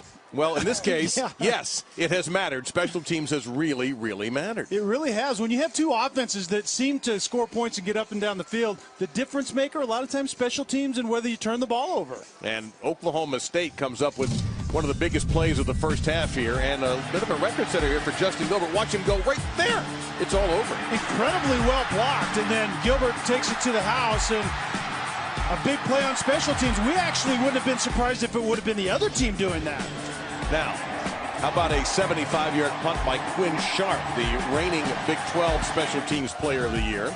And then this. The quadruple doinker. A great kick, and off the nugget of Bowie right there. And after multiple attempts, Oklahoma State is able to get on the ball. By the way, for Gilbert, that kickoff return, his 5th. That ties a Big 12 record and is an Oklahoma State record. The other interesting thing to me is that West Virginia, Kelly, has run 18 more plays than Oklahoma State, but only has 4 more total yards. Yeah, they haven't been able to get in the end zone. And the third down conversions right there, sustaining drives is obviously vital. 3 of 11 in the first half for West Virginia. And they had come into the game with a very good rate of around 47-46%, West Virginia. And there you see Gilbert, number 4 to the right, awaiting the kick return, along with Jeremy Smith, who's seen a little bit of time at running back also. Windy day, and that's a good example right there on the kickoff. Smith may have to get somebody to hold it, and he will. 33-mile-an-hour winds in Stillwater. And pretty steady, too. It's not been gusty. It's just been nonstop.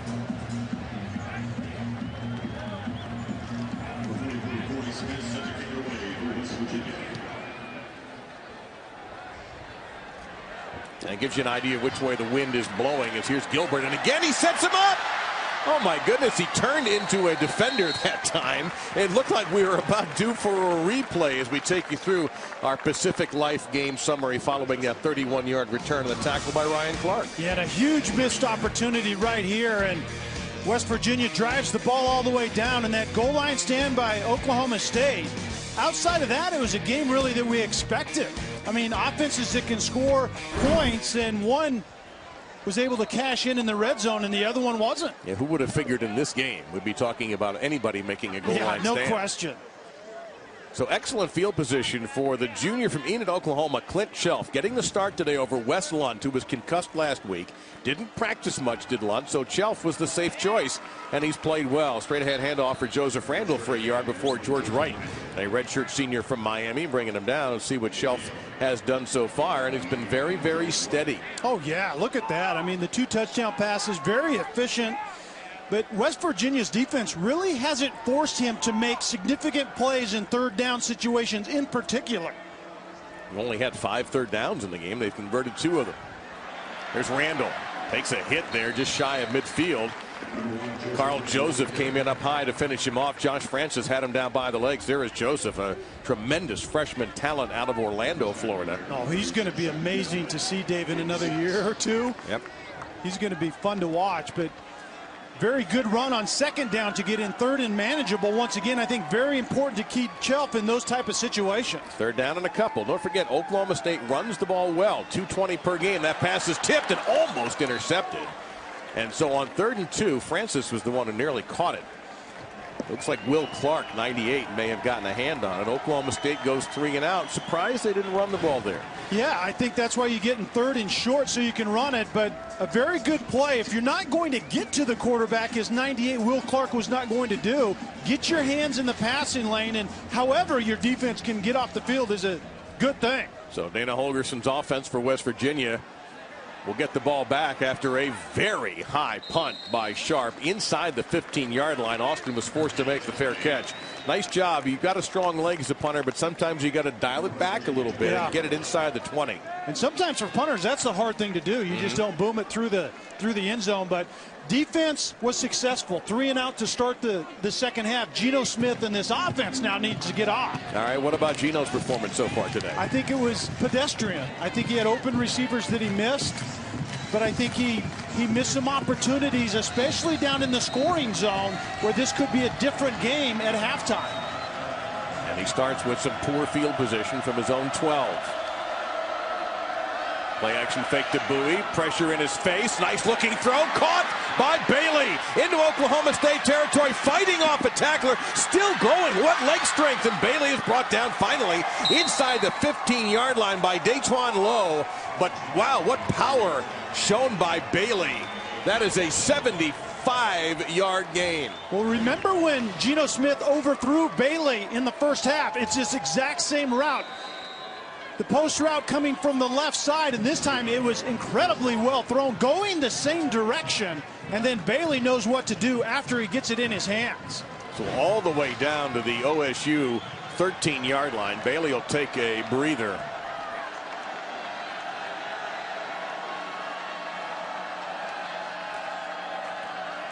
Handoff. This is Andrew Bowie, and he is hit hard at the 10. Fights forward to the 9-yard line for a gain of 4. So it'll be 2nd down and 6. There were some concerns about Stedman Bailey being healthy for this game. There's your answer right there. Yeah, not a bad, essentially one half, and then he catches the big one to start this half. But he's been the missing link in this offense. You have Tavon Austin out there. He needs to sidekick Bailey, and he has him here today. On 2nd and 6, play action to the middle of the end zone. Touchdown, Ryan Nealon.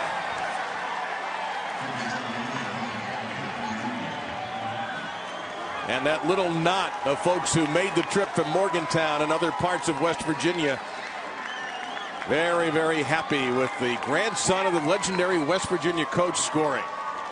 And Dana Holgerson couldn't have asked for a better start to this second half. His defense gets a 3 and out, which they weren't able to do many times in the first half.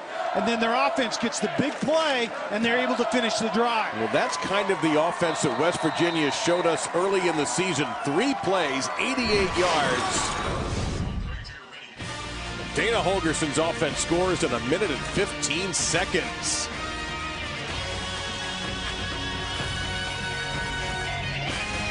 In the West Virginia receiving corps, he comes up with the touchdown, and this is what we showed folks at the beginning of the afternoon, Kelly Stauffer, that Oklahoma State and West Virginia can certainly run it up on the offense. Oklahoma State, little trouble with turnovers. They haven't committed any, but all of a sudden, and look out here, an onside kick, and it's recovered by Oklahoma State.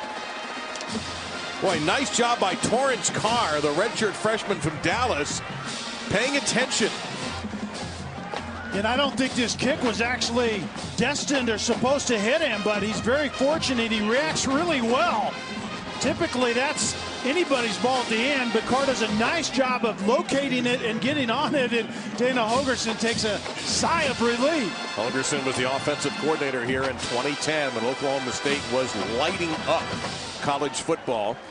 And across the sideline, Mike Gundy looking at now the second best start field position wise for his offense.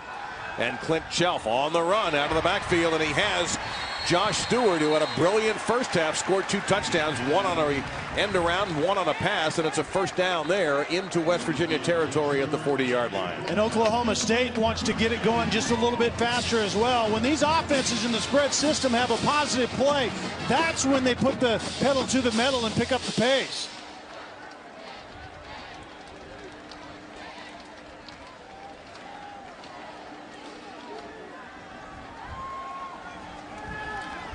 Some pressure from the back from Chelf, and he finds his man incomplete. Charlie Moore was the intended receiver. Well, you know, Mike Gundy is going to be in an interesting situation.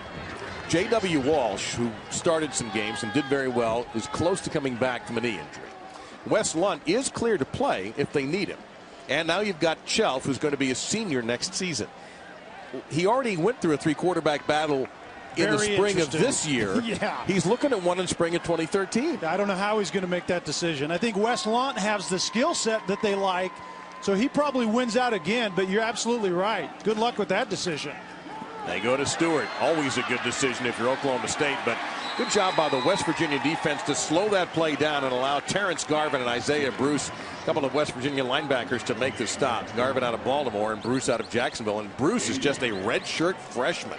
They have some nice players over there, and that's what happens on that side of the ball for West Virginia. They have to have some more birthdays. They have some talent. They just need more experience. 3rd down and 9.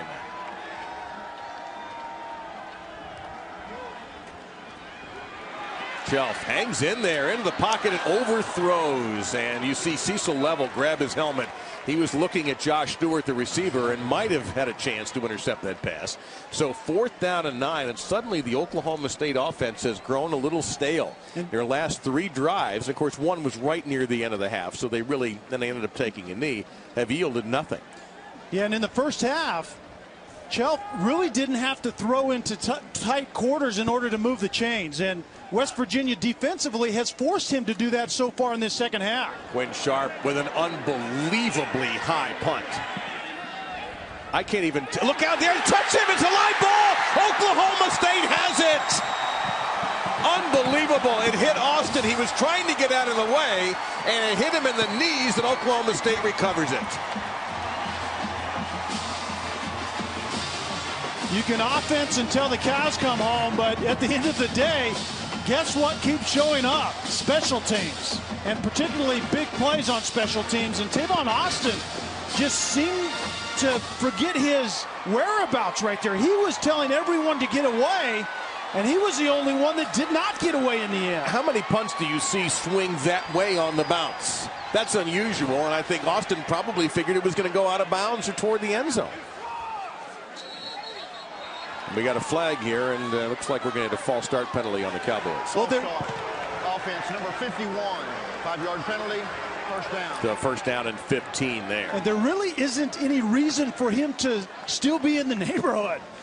I mean, the ball is bouncing. You're not going to pick it up. At least you shouldn't be thinking about it. You need to get completely out of the way. He just went down the car wash, so to speak, and was getting a pat on the helmet from everybody from a trainer to an assistant coach. Tell him to hang in there. They're going to need him. Here's a little trick play here with Joseph Randall looking like he wanted to pass. He takes off instead, and the flag is well behind the play. Randall made something out of nothing, but I thought anyway. Personal foul. Hands to the face. Defense number 98. Half the distance to the goal. Automatic first down. Well, that's going to be on Will Clark. Kelly, I may be wrong, but I thought he was going to throw the ball there for a second. No question about it. He was going to throw the halfback pass from inside the pocket. And I think Clark, number 98, went high on 58 Koenig right at the end. Right there.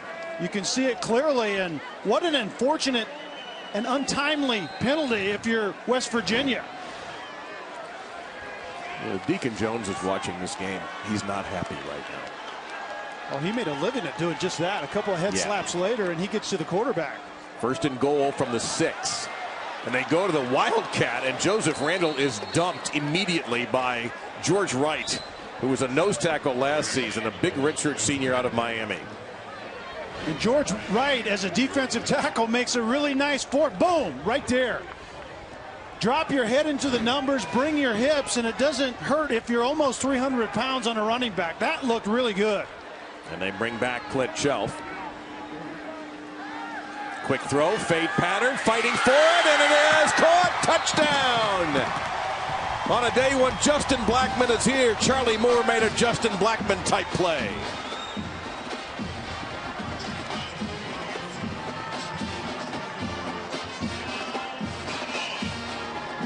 So off the special teams mistake, that's 2 times and 10 points. If you want to count the kickoff, we have to count the kickoff return. That's 17 points accounted for by special teams from Oklahoma State today. There are 3 phases to the game, right? Yeah. Sometimes we forget about that. Offense, defense, and oh yeah, special teams. 3 plays and 12 yards in less than a minute. And just when the Stillwater crowd was getting a little silent with West Virginia on the move, a big play helped turn it around. Tavon Austin was signaling everybody to get away, and he's the one that forgot to do it. And Charlie Moore, go up and make a play for your quarterback. Comes down with a touchdown in the end zone.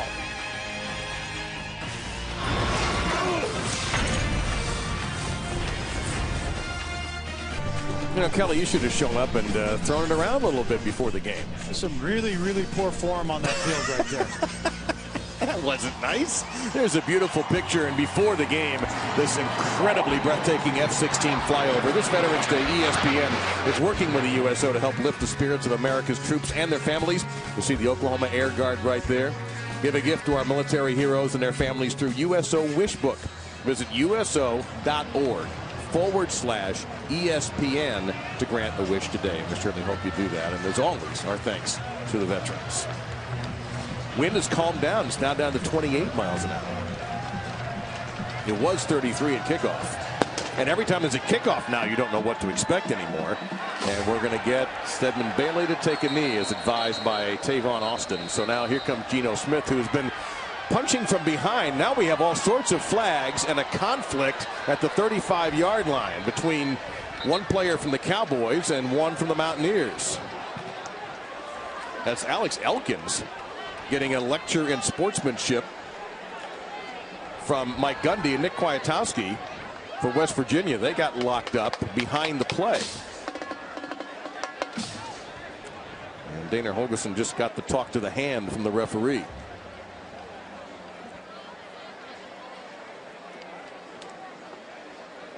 So let's see if we get the offset or what. After the play, personal foul, unnecessary roughness, 37, the kicking team. 15-yard penalty, first down. All right, so now instead of the touchback, it'll be at the 40-yard line. Fans here are wondering why it wasn't called on both players. And Mike Gundy's wondering too.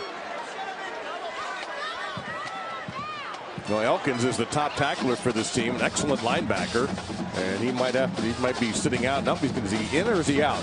Nope, he's going to be punished and sit out a play there. He has to go to the quiet room and sit in the corner for a minute, a timeout, and then he'll probably be back in the game the next play. At this facility, the quiet room would be about 5,000 square feet. That's true. My goodness, they've got some palace here, and that's going to be a great tackle in the backfield by Sean Lewis, the strong sign linebacker from Missouri City, Texas, and a loss back to the 37-yard line. That's going to bring up second down and about 13. And against this spread system, that's what defensive coordinator Bill Young told us, is you're only really a missed tackle away from giving up a touchdown, and Lewis made sure he made a nice tackle on that play. They go back to the ground. Garrison, he'll get almost the lost yardage back as we visit with the studio right now.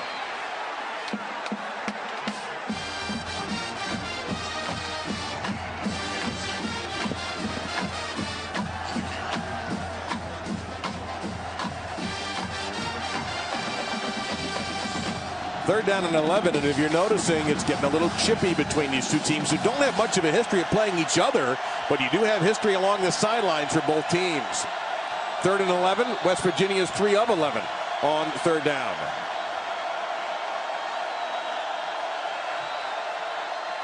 Pressure. Smith hangs in. Long throw. And did he catch it? Yes, says the official. Aurelia with a great grab. Or Aaliyah, pardon me. Aaliyah made a great catch, but watch the protection up inside. Bowie makes this throw possible. Remember, rule to catch on the field if they take a further look at this one. And they are. Completed catch. The previous play is under further review. So Connor Arlia again with Copeland leaving the team and Ivan McCartney not here anymore. Opportunities for guys like Ryan Nealon, who has a touchdown, and Connor Arlia to make noise, and they've done it. We'll come back with a ruling in a moment.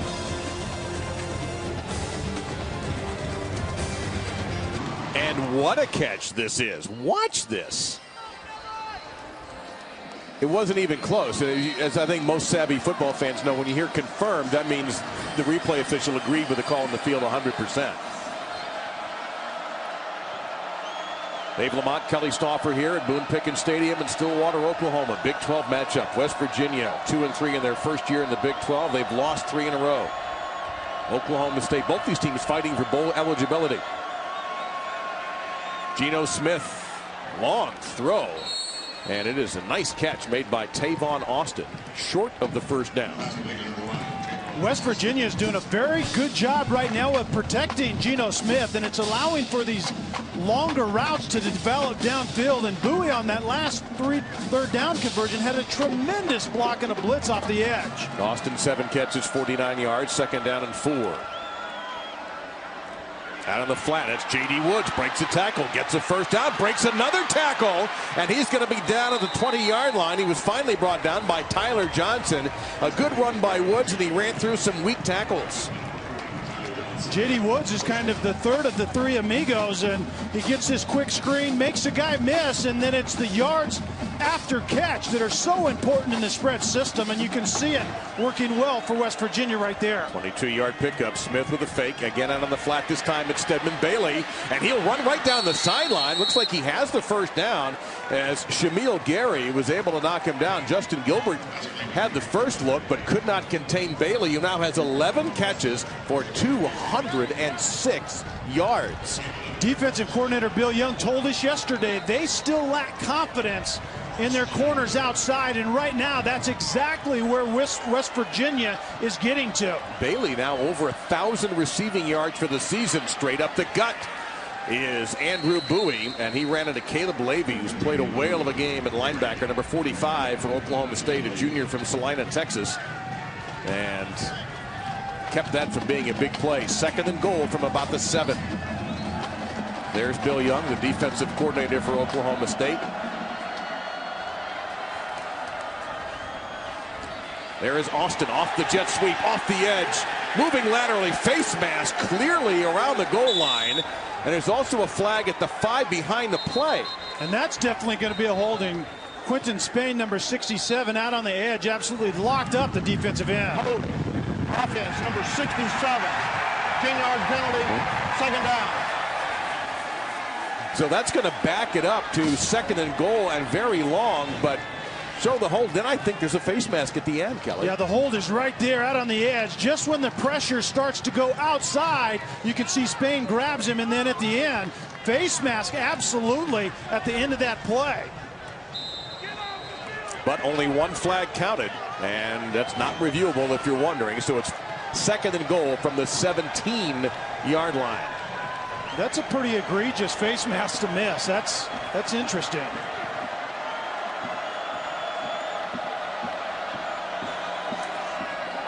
And that's just a mistake. Getting their legs tangled up, Bowie and Smith. That's another loss back to about the 20-yard line. Not often do you hear 3rd down and goal from the 20. Yeah, the footwork between the quarterback and the running back. You can see right there, Bowie gets tripped up on the right foot of Geno Smith, and the result is a negative play that right now West Virginia has to overcome in the red zone. Do you consider 2-down territory here at all? Down 14. I think you do. I think we've already seen that in the first half out of Dana Holgerson. Why not now if they don't pick it up here? Pressure this time. Smith hangs in and through. Another miscommunication with Bailey, and I'll leave it to you, Kelly. Is that the receiver or the quarterback? Bailey did not even look like he knew he was a live receiver in that play. And in the spread system, the beauty of it is you spread it and everybody is live. So because they couldn't gain any yards on that play, they're going to bring out Tyler Bittencourt. Geno Smith was trying the back shoulder throw, and Dana Holgerson has no idea what his receiver, Stedman Bailey, was doing. Remember, it is a fierce crosswind here, almost 30 miles an hour. This from 37 yards out. Really hasn't affected the kicking game that much as far as field goals and point after touchdowns. We've certainly had some interesting incidents with punts and kickoffs, but not on field goals. Kickers have done very well. Let's go back for a moment and show you what is the best example I've ever seen of a good hands play brought to you by Allstate. Remember, this is picking up the third down to move the chains and lay out and come in bounds. The right shoulder was the first part of the body down for the receiver right there, Arlia, excuse me, and very good catch. And he's one of those guys that's getting extra playing time because of the injuries to McCartney, and then obviously Copeland is no longer on the team. 10 plays, 40 yards in 4 minutes and 21 seconds. It's interesting, both teams have had issues with receivers. Oklahoma State lost the tight end Justin Horton. They lost Tracy Moore. Isaiah Anderson's not been able to play very much. And so opportunities are there for the Charlie Moores, the Austin Hayeses, and then for West Virginia for Ryan Nealon, who has a touchdown today. And you mentioned Connor Arlia. What the great thing is, they're taking the opportunities. Yeah, exactly. The beauty of college football is when someone leaves or someone gets hurt, there are other guys that have to step up and they get their opportunity. We see it at quarterback play with Chelf on the other side doing a very nice job today. Well, the last time West Virginia tried to kick it off, it ended up being turned over. And they will let Justin Gilbert, he's run one back today, but he's going to go ahead and take a knee. Well, you know what's coming to an end is the NASCAR season. Just a couple of races left, and the chase will continue in Phoenix. Brad Keselowski is right there with Jimmy Johnson, the 5-time champ. Only 7 points separate the two. There's only 2 races to go. The championship and NASCAR history on the line. The NASCAR chase for the Sprint Cup at Phoenix Sunday at 2 on ESPN. The pole sitter, I should say, is Kyle Busch, and he did that with a new track record. So the average start for Oklahoma State's been their own 36. You see the third quarter, it's been dominated by West Virginia statistically, but Oklahoma State has the lead by 11 points. And that's going to be about an 8-yard pickup on the throw to Austin Hayes. Second down and a couple coming up. So many subplots in this game, and the biggest, of course, being, even though Dana Holgerson was just here for that 1 year, he had come in from Houston, where he and Kevin Sumlin were lighting things up over there, and comes to Oklahoma State and commandeers a huge offense, then leaves for West Virginia's coach in waiting and ends up becoming the head coach maybe sooner than some thought. And there's an interception for West Virginia, picked off by Terrence Garvin. Down to the 25, Garvin's got a lane, he's got protection, and he's got a touchdown, Mountaineers!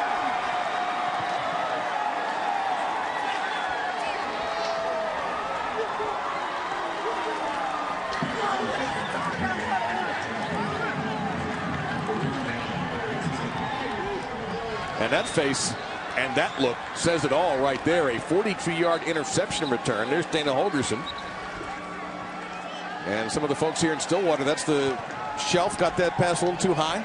I don't think it was too high. I think it was just gone right through the hands of Charlie Moore. It was very well thrown, maybe a little high, but certainly should have been a catch. And Garvin there to pick it off. The curl route, a little high, but still catchable. And then Garvin is there to finish the play. We talked about turnovers and takeaways when there's a shootout. Which offense ends up making mistakes or special teams making plays? And the ball has been marked. We called it a touchdown. The ball is at the 1-yard line. Garvin did not get in. It looked like a touchdown, but the official called him, and I think correctly, out of bounds at the 1. So wipe out the 6. Are we going to get a review? Runner was short of the goal line. The previous play is under further review. At first blush, I thought he got in. Let's take a look at the replay, because this is Yeah, everyone in the stadium certainly reacted like he got in, but watch the left foot on the sideline right there. He's out. Good job by the head linesman right there to hustle. And I don't think he's leaning enough, because it's not only where that foot is, it's where the ball is when that foot touches out of bounds. But I don't think that ball was leaning forward enough to break that play. And I think that head linesman right there got it right. That's Al Green on that call, and now that appears to be the correct call. Now, you're certainly within a yard, though. I mean, right now they have the ball marked on the 1 yard line. We're within about 6 inches. You can see right there the foot is on the out of bounds line, and the ball is probably on the half yard line right there. Is probably where this is going to be marked. But a very good heads up play by the linesman, or the head lines judge, which is actually his role on that play, to watch exactly that. We thought it was a touchdown at first. The ruling on the field was down on the 1 yard line. And now we'll find out if that ruling is confirmed or not. After further review, the ruling on the field is confirmed. He was short of the goal line. But as Kelly pointed out, you only have to go a yard to get a touchdown here for West Virginia. So you would like to think that you're optimistic if you're a Mountaineers fan, but let's not forget Oklahoma State did have a goal line stand earlier in the game. They bring in Sean Austin, number 20, in that power backfield. They go to Smith, and he just fires his way into the end zone. Geno Smith was not going to be stopped. They're trying to rip the football, but the call is already made on the field. Geno Smith, 6'3", 220-plus pound senior out of South Florida, just overpowered.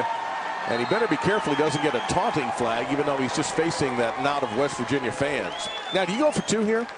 I don't think you do. I think you go ahead and kick the extra point. I don't think you want to start chasing points right here early in this second half or midway through the third quarter. I don't think you do it right here. You do have a long way to go in this afternoon here in Stillwater. There's still some points to be scored here today, my friend. So a 5-second drive. They're the best kind. Well, Mike Gundy knows how to play the game. You know why? He's a play quarterback. There he is. Look at the uniform. Look at the graphics. Look at the flea flicker from Thurman Thomas to Hartley Dykes, number 11 in the Sun Bowl in El Paso. And then look how the weather changes in El Paso. Look at Thurman Thomas skating along the ice. 157 yards and 4 touchdowns for the future great pro. And then the defensive stand against Major Harris. And the Sun Bowl goes to Oklahoma State over West Virginia. So we asked Mike about his arm strength. We were talking arm strength for a little bit. He says, on a scale of 10, it was about a 5 or 6. I think he was pretty honest with that. That's about where I'd put him.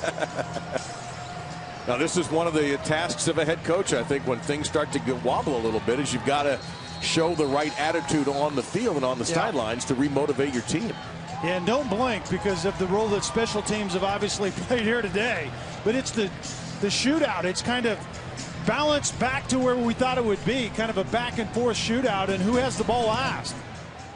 So they've abandoned the squib kick idea. They're going to kick it to Jeremy Smith. Has a little bit of a lane, and that lane got a little larger, but he's bumped out of bounds across the 30-yard line to the 33-yard line as we will check in with the studio.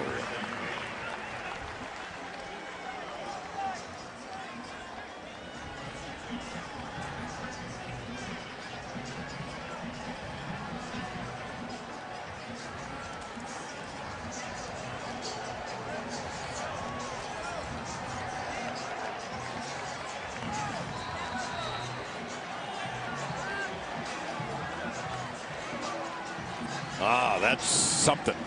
But so is this game here in Big 12 country.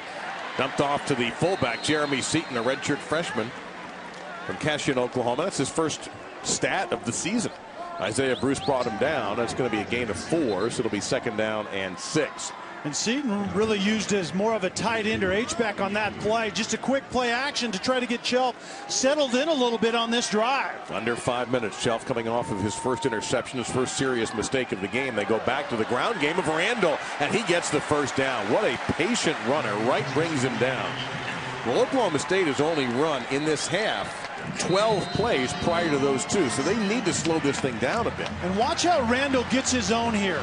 It wasn't extremely well blocked, but the yards after contact, he's a very efficient runner and gets the most out of the opportunities he has. He's now over 1,000 yards for the season with 71. Shelf throws it to no one, frankly. 2nd down and 10 coming up. Looked like maybe Blake Jackson was the nearest in the gray, the slate gray for Oklahoma State uniforms that were revealed to the players an hour before kickoff. And Blake Jackson really has a read on that play as he gets up the seam. Does he continue or does he hook it up? And obviously the quarterback and receiver were not on the same page right there. And it looked like it was the receiver's fault based on that quick conversation with one of the assistant coaches. Shelf. That shoulder fake certainly worked, and there's another man who should be getting the ball a lot for Oklahoma State, Josh Stewart, the sophomore from Denton, Texas.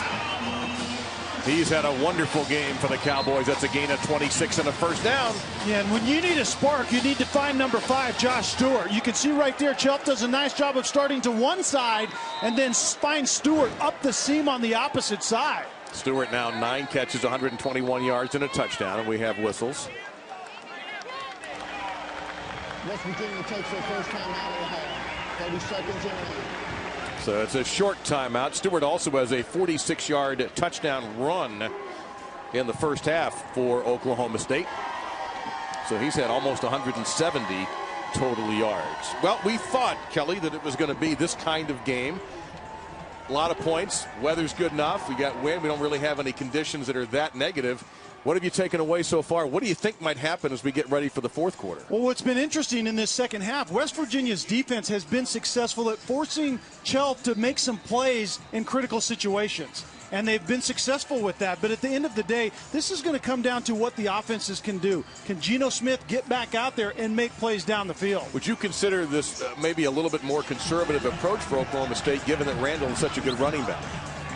Yeah, I think part of the MO for Randall is to keep him in the running game. I mean, the running game is very important for this offense. And so absolutely, that's always on the table right here in Stillwater, no doubt about it. But Chelf's going to pitch it down the field this time. Has a man at Stewart, of course.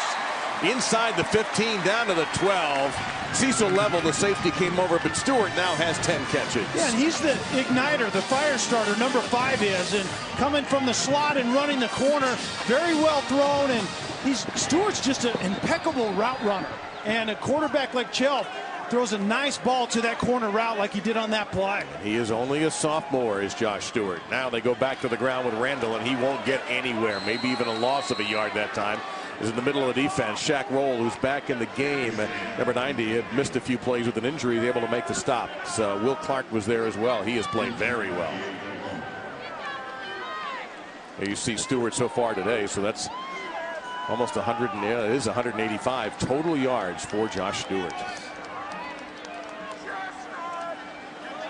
A lot of pressure. Chelf hangs in there, gets it off to Kai Staley, who gets back to about the 12-yard line. Kwiatkowski on the stop. Chelf showed some poise. That could not have been an easy throw to make. Yeah, the play action pass, and for a moment you have your back to the blitz. You have to get your head around. Chelf does a nice job of getting that ball off before he gets driven into the turf. 3rd down and 10. It was Terrence Garvin who did the driving. And that play easily could have been a disaster if Chelf doesn't get his head around quickly.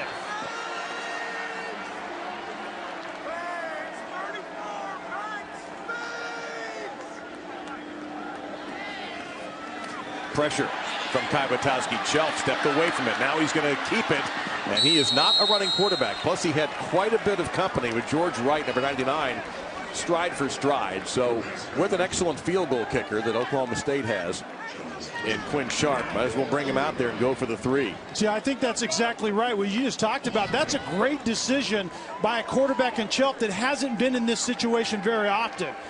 Good job of avoiding the pressure inside, getting out of bounds, and then line up and try to kick a field goal. 32-yard attempt. And it's perfect. 41-34 with 2:22 to go in the third. 8 plays, 52 yards into 41. Show you're going to want to watch Sunday, particularly if Texas A&M can hold on, even if they don't, because it's been fascinating, is the BCS Countdown presented by Vizio. The dust is settled. Their analysts will break down the key victories, the losses, and reveal the latest BCS standings. Who goes up, who goes down, and we look ahead at the key matchups. BCS Countdown, Sunday at 8:30 on ESPN, then at 9 on ESPNU. It's presented by Vizio. And the current BCS standings, with Alabama in a dogfight with Texas A&M. Bama #1, of course. And there you see a game that I must say on game day that Lee Corso picked Texas A&M. I heard him say that. Yep. You're exactly right. And a lot of action coming up a little bit later on tonight. Florida with an unbelievable win at home over Lafayette. LSU, Mississippi State, that's going to be a lot of fun. South Carolina picked up a win today. The big news, of course, #9 Louisville's unbeaten season is over. They were blown out in the Dome in Syracuse. From the get-go. But how about Johnny Football? Is he on the Heisman, anyone's Heisman list? Is he showing up on that list yet? You know, at this point, he ought to. They win that game tonight, it's a done deal. Well, you get an idea of where the wind is blowing as you get an 80-yard kickoff by Quinn Sharp. And now here comes Geno Smith, who was at the top of that Heisman list after that crazy game against Baylor, when they accounted for 800 total yards, and he had 8 touchdown passes. The 3 straight losses and the lack of offense in a couple of those games has knocked him several pegs down. But he's not even remotely thinking about that as he takes the field trying to. It seems like every time he's on the field, they're behind. West Virginia has been behind virtually every moment of this game. But now it's a reasonable 7-point difference. They pitch it to Austin. And good coverage that time. Oklahoma State stretched that out. Alex Elkins, 37, and Daquan Lowe, #8, able to keep that from becoming anything spectacular. Yeah, Elkins from his weak side linebacking position is actually the edge setter on that play. So he did a very good job of thinning that out to the edge, and Austin just simply had to step out of bounds. That's a very long 8 here on 2nd down, coming up with the 2-minute mark in this 3rd quarter.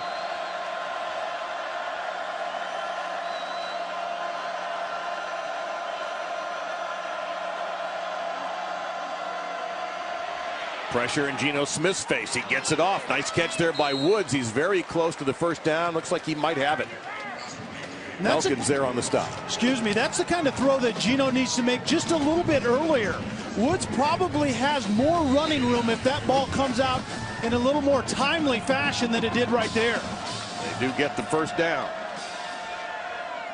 Now here is Austin. Got the block to the 40. His lateral movement is remarkable. He's going to be a couple of yards short of the 1st down. 2nd down and 7. Excuse me, 2nd down and 3 following the gain of 7.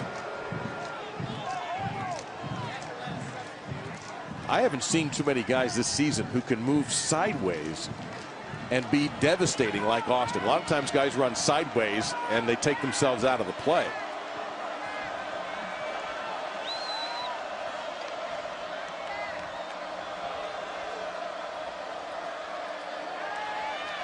Smith, middle of field, wide open, and he missed. Wide open was Jordan Thompson. No one near him. It'll be 3rd and 3. And that's the kind of play that Geno Smith was hitting in the first 5 games, and he overthrows it in games in the last 3 weeks. We saw it early to Bailey today, and that just simply, you can underthrow that football and make your receiver come back for it when he's that wide open. So suddenly a Giants 3rd down. 4 out of 13 the Mountaineers so far. Plenty of time. 1st down, West Virginia. Stedman Bailey, his 12th catch of the afternoon. The only real explanation with that last throw, the missed opportunity, is the wind driving the ball a little bit, going that direction. That's the 2nd time going that direction where Geno Smith has missed a huge play. And the handoff to Bowie, and nothing doing. He will lose yards. Coming in at the top, Calvin Barnett, 99. Underneath, Lindell Johnson, the sophomore from Plano, Texas. Driving him back for a loss of a yard. 2nd down and 11. And Bailey today. Wow. He had 13-303 versus Baylor. Well, this would be a great time for him again, and 2nd and behind the chains. West Virginia needs a positive play right here. He's up at the top by himself. Shoulder shake, looking in that direction. They screen it instead to Dustin Garrison. Breaks through one tackle, takes a shot from low, down low, and will get it to the 45-yard line, back into Cowboys territory. So here comes another big 3rd down and 5, and we're going to have to wait for it just a little bit.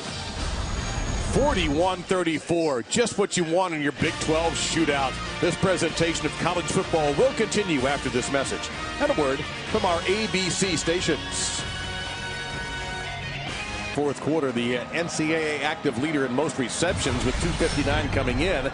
He's caught 8 today, 16 touches, 6.4 yards per touch. That is well, Kelly, off of his average. Yeah, and I learned something in chemistry class one time, and the longer you contain something with a lot of energy potential, the bigger the explosion is going to be eventually. He's probably going to get off before this game is done. Going at him right now, and he can't make the grab. That was a clean one-on-one battle with Atwan Lowe. Well, they were thinking about it anyway. They were, and this ball was obviously underthrown, and Lowe does a nice job after the players had touched the ball of going up and breaking it up. But Tavon Austin's strength is not going up and making plays on the ball above him. He's not a big receiver. So a punt for Tyler Bittencourt here.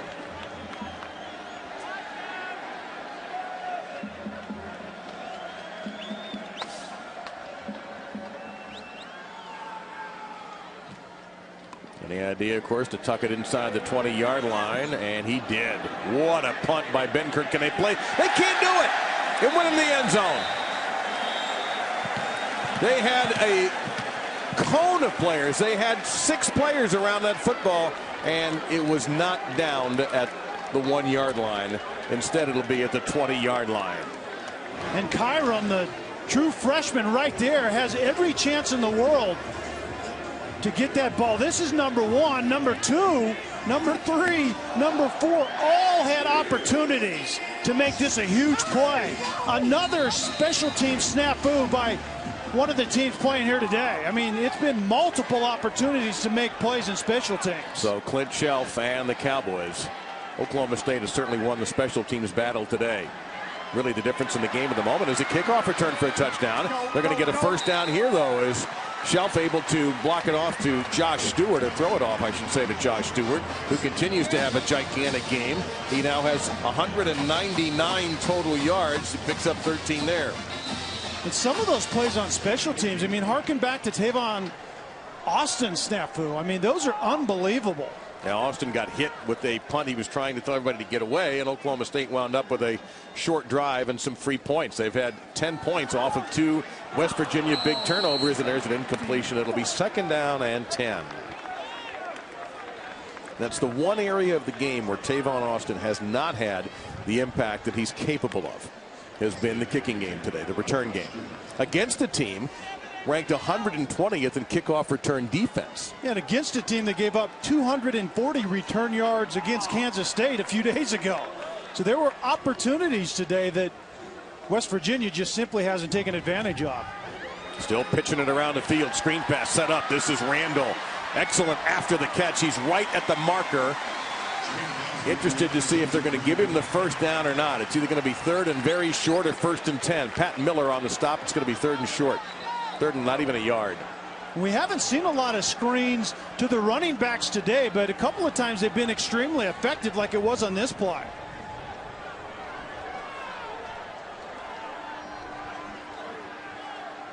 Everybody taking a little breather for both offense and defense here.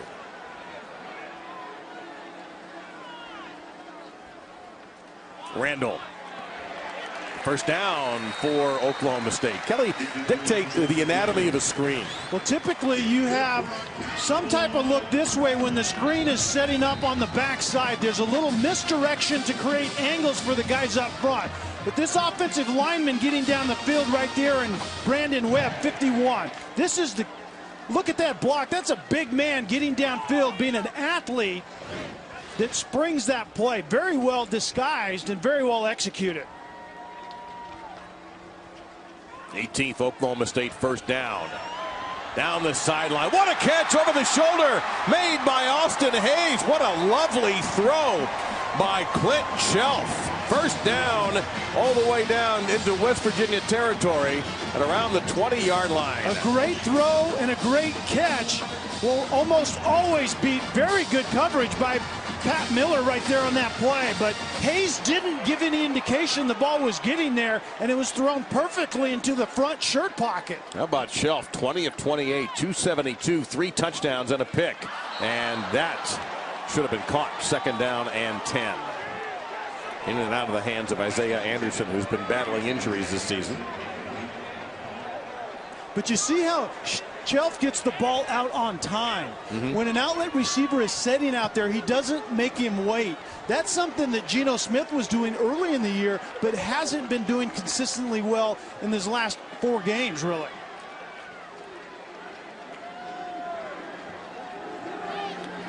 Takes the handoff, bubble screen. Stewart got nailed. Garvin right there. Maybe a yard. Terrence Garvin, senior out of Baltimore.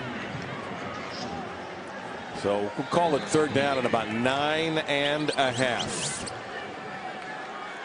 Don't forget, Oklahoma State has Quinn Sharp, a tremendous kicker, as good as any in the country. So you can be a little buttoned up here, right? You can, but you also like the decisions that your quarterback Shelf has made. Even though he's not experienced, you tell him, if it's not there, we line up and kick a field goal. Gonna fire it wide open. Stewart. Did he score? Or is he out of bounds? Well, we're going to talk about it. The band thinks he scored, but let's take a look. The Stewart coming from the outside position. Watch the effort at the end. I think that's a touchdown. I didn't see any foot that was out of bounds. The last one to touch was his right foot. We had a great look at it by that last camera, and then he reaches over. Anything that penetrates the pylon, it's a touchdown. And that is the ruling on the field. What a magnificent effort. And just when Oklahoma State needed it most. But once again, an incredibly timely throw by Shelf. Getting that ball out on time with great ball placement allows Josh Stewart to make a fantastic effort at the end and close out that play. Dana Holgorsen is on the edge of maybe getting in a little trouble here. He's clear down to the 15-yard line. And he's going to take a timeout here. He might want to just challenge this, which is going to be for naught. So he's not going to get that timeout back. They're only down to 1 timeout here with 12 minutes to go in a game where they're going to be 2 scores down. Now, I understand why he might think this wasn't a touchdown, but it's clear that that's what he's going to do, is challenge the ruling on the field of a touchdown. Well, and he does get the timeout back if he's successful, but the reality is he's not going to be successful. No. And in a way, yeah, there you go. You see, Josh Stewart says, come on, Coach Holgorsen. The beauty of a Jumbotron, he's looking right up at it saying there's no question about it. Boy, what a day for Stewart. 13 catches, 172 yards, and 2 touchdowns receiving, and 1 rushing touchdown of 46 yards. And he's a young guy right there, the right foot, then he goes airborne, and then he pierces the pylon. And even if he touched the pylon at the very outside of it, it's still a touchdown. But he got the ball actually across the line. And the other thing is, I think somebody might go, well, wait a minute. Now the ball got knocked out of his hand, but by that point it had crossed the goal line. The instant it penetrates that invisible shield that is the goal line that goes from the ground to infinity, it's a touchdown. They confirmed the ruling without stopping play. Now, I never did hear it announced as a challenge, but they did take a timeout. So Oklahoma State has built back up yet another 14-point lead. Dana Holgorsen turns his anger on his football team, and he's got 12 minutes and 5 seconds to do something about a team that could be looking at a 4-game losing streak. Why? Because they can't stop Josh Stewart today. Maybe nobody can.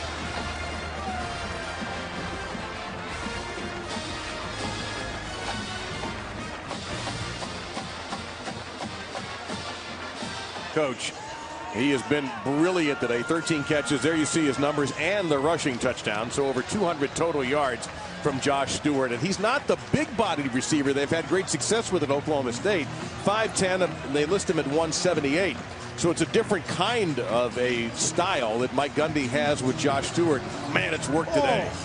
Tremendous. And I would give him a helmet sticker just for that last effort on the touchdown. I mean, that was tremendous. He gets his right foot down and goes airborne and seeks the pylon, and it was successful. Now the squib kick has been adventurous at best. This is going to go OB. And so great field position for West Virginia. How great was the touchdown? We'd have to show you again. Josh Stewart runs the out route, and the ball is there on time, and then he plants his right foot, goes airborne, gets inside the pylon, and it doesn't matter what happens to the ball after the instant it crosses the goal line and or hits the pylon, which is one and the same when you're talking about a touchdown. Hey, I looked at Jumbotron and it said I scored. What's the problem here? So West Virginia down to 1 TO. There's Stewart right there with a little extra eye black. Now from the 35 following the penalty. Flag down. Geno Smith down the field. It's knocked away by Justin Gilbert. Let's see what the flag is back in the West Virginia backfield.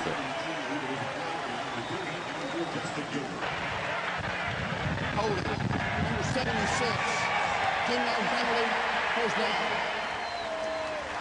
Well, the longer route down the field takes extra time and to develop, and the protection obviously was not there, and the holding call was called, but Gilbert doing a very good job of breaking on that post route that Bailey was running. Remember, Geno Smith missed Bailey in the first half on that and then hit him quickly in this second half, and that was the same play right there. So now first down and 20. Out of the open. This is Nealon with a short gain. That ball stays with West Virginia as we take a trip to the studio.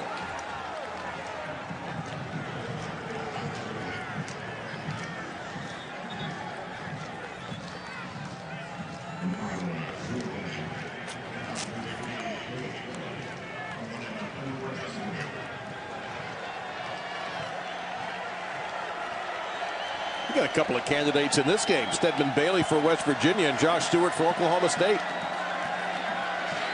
Geno Smith guns it to the middle of the field, and it's going to be caught at the 38-yard line by Austin.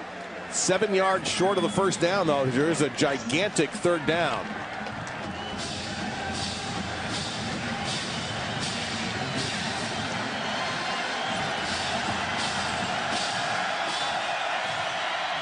Plenty of time for Smith. The long throw too high. Trying to get it to J.D. Woods. Now, 10:57 to go. 4th and 6. A lot of time, but, and they're going to, do they go for it? Looks like they're going to. Bailey comes back into the game, number 3. I think I would have punted this away. I think that's Dana Holgorsen not really believing that his defense has it in him to get a stop, to give him the ball back. Well, they've given up 41 points. Maybe he has a reason to believe that.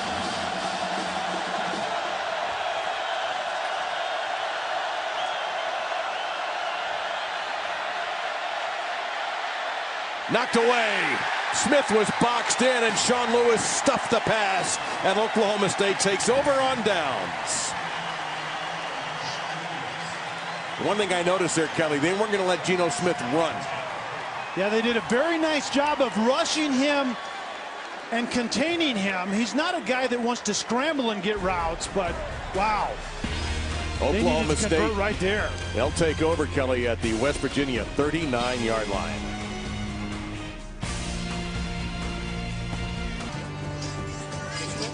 What a beautiful stretch of weather we've had here in Stillwater, Oklahoma the past 48, 72 hours or so. Gorgeous day, windy, but it's Oklahoma. You kind of expect that. Just an outstanding day, but not necessarily for the West Virginia special teams, Kelly. Yeah, one snafu after the other. The double doinker kick that goes off of Bowie's head, and eventually Oklahoma State ends up with it. But it's just one after another. And that, in many ways, is the difference in this game. Is Chelf with a little bit of a quarterback draw. First time he's taken off today, and he'll get 14, maybe even 15 yards to keep the chains moving. He downed himself after a 16-yard pickup at the 23-yard line. Well, he's not exactly a pretty runner, but you can see he fakes the bubble screen to the outside, and then he goes up inside with blocking intact. Very effective.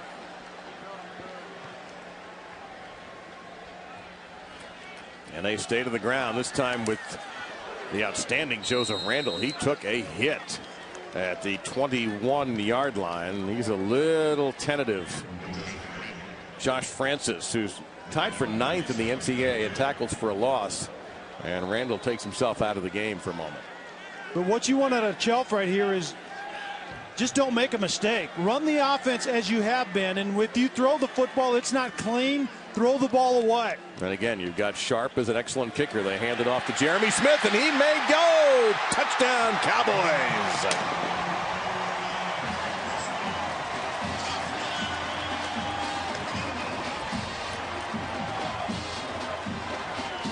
And the #2 offense in the NCAA. Only Baylor has gaudier numbers, has put up 47 points. Well, we're waiting on the PAT to make it 47, plus they have a kickoff return touchdown. And that's what Oklahoma State brings to the table that West Virginia doesn't do consistently well. They run the football effectively. Spread the defense out, get a hat on a hat up front, and the numbers are in your favor.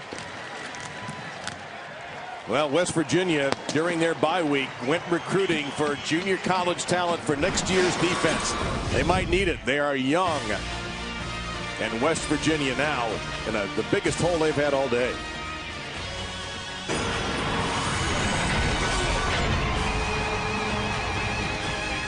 To have a happy ending, you better have your friends to fall back on. Even if they make it worse, it's being called the best comedy on TV and Comedy Gold. And a blast to watch. It's the all-new Happy Endings, Tuesday at 9 Eastern, 8 Central on ABC. Well, I always talk about how do you handle adversity. After it was 38-34 when West Virginia ran the interception and scored the next play, Oklahoma State has taken off. They really have. Chelf has done a great job of making decisions, and he has the playmakers around him, and he has an offensive line that does a very good job in the run game. That's the difference here tonight. And there is another squib kick. Big bounce, and it gets by. It's a live football. And that's finally fallen on inside the 10 by Tavon Austin. Again, we're on a turf field, so that kind of bounce you're going to get. And Sharp obviously knows how to do this, too. No kidding. How effective is this? Just get it bouncing early and let it kind of create momentum on its own. West Virginia very fortunate to get that one back. One earlier in the game, obviously, they did not get back. We knew what we were doing for once when we picked him as an impact player, Quinn Sharp. I'm glad that was my idea. Actually, I give our producer, Eric Postman, we argued with him a little bit. Actually, you did. I didn't really. Well, I tend to argue with him anyway, but in this case, he was right. He's Kelly. I'm Dave. We thank you for joining us. I certainly appreciate you coming by on a college football Saturday where the #1 team in the country is wobbling. We've had some of the top 10 teams in the BCS go down in the last second. We've lost one undefeated team today. And on the ground goes West Virginia with Andrew Bowie. And we'll see what kind of hurry-up offense down by 21 West Virginia runs.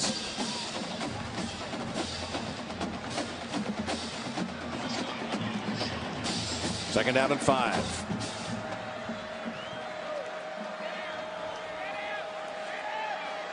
Geno Smith has a little bit of room here. He'll take off and get the first down. And you might have heard that. Somebody yelled out, "Don't hit him." And I don't think it was a West Virginia coach who said it. They would have accepted the 15 yards gratefully. And what West Virginia has to solve is the defensive template right now is to rush only 3, sometimes 4, very seldom bring pressure, and force this offense to make plays in tighter spaces than they used to. And right now, they're just not being consistently effective at doing such a thing.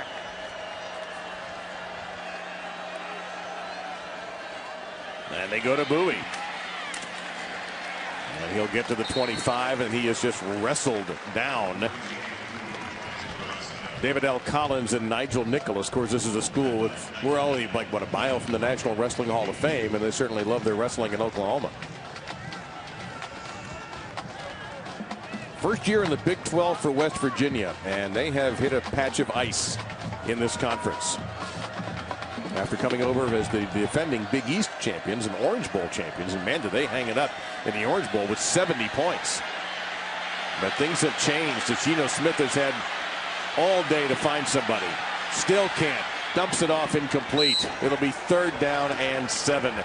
And that's not a sack, but it's as close to a sack as you can get without hurting the quarterback. And that epitomizes what I was just saying. They were only rushing 4 was Oklahoma State's defense, and they're not getting to the quarterback, but they're containing him, but they're covering down the field with 7 and covering really 4 wide receivers. Bill Young has to be really happy with his coverage on the back end. And he has to be thrilled with the defense and that number right there, 5 out of 16 on 3rd down.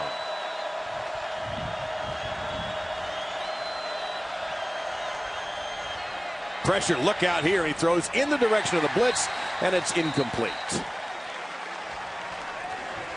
The next step is the timely pressure that Bill Young brings right there, and you can see Zach Craig blitzes off the corner, and it forces West Virginia to throw an outlet receiver, which is Cody Clay. Cody Clay is not going to hurt you, and you force the quarterback to try to get the ball to him.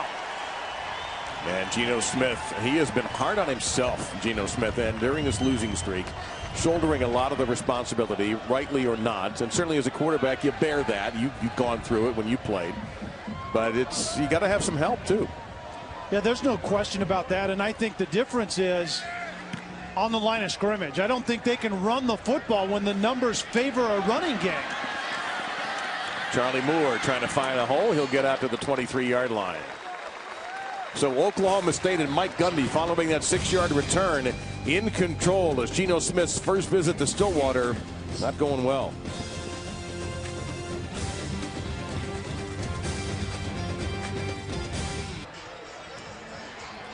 Well, folks in West Virginia and their very passionate fan base, it's a long trip to get from Morgantown to Stillwater. And that kind of look from that young man there says it all. Tough day for the West Virginia after we got to 38-34 and a short gain for Jeremy Smith. It'll be 2nd down and 9. Oklahoma State has pulled away in part because of the play of this junior quarterback Clint Shelf. Finally gets a start. What a day for him. Yeah, harken back to spring football when you have this quarterback competition and you come out of it in 3rd place out of 3. And he went back home and worked extremely hard, not knowing if he'd ever get an opportunity. You don't get reps in practice, and you kind of get forgotten about until a couple of guys in Lunt and Walsh get hurt, and this young man comes in and plays extremely well. I'm really excited for him. I'm fascinated to see what happens in the next weeks for Oklahoma State. Talk about that after the Smith short gain there. It'll be 3rd down and about 5 because J.W. Walsh is about a week, maybe 2 away from coming back. Wes Lunt could have played today if they needed him. Probably good that the young man gets a little bit more time to recuperate from a concussion. And still to come for Oklahoma State, Texas Tech here. Oh, the Bedlam game on November 24th, and then Baylor, which could be the first game to have somebody score 100.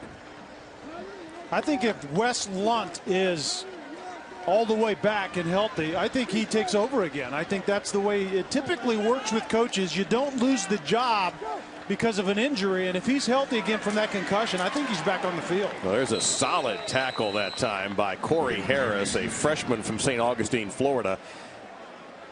And that'll not be a first down, so we're going to get one of the players of the game come out. Quinn Sharp, it looks like. Although Mike Gundy's going to milk the clock a little bit here, too. Well, this is another way to use your timeouts. Let it run down and then burn one of your timeouts. You don't get to take them to the next game anyway, and you have 3 left. All right, Mike going to go ahead, and it's a wise move there. No need to rush, and the 5 yards really don't matter when this guy. Yeah, when he hits another 75-yarder. And there's the delay of game penalty. So there's no reason to take the delay right there. Offensive team substitutes.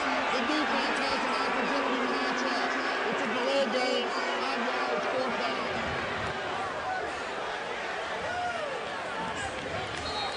Don't need to be angry, folks. You've got a good punter. He's had one over 70 This might be a yards. rocket Look out shot. here. And they almost got a piece of that. And instead of a rocket shot, look at the roll he's getting. Everything going Quinn Sharp's way today. That's going to roll down to about the 15, 16-yard line. And he continues to be one of the top players of this game. We have a flag, but let's go to the studio first.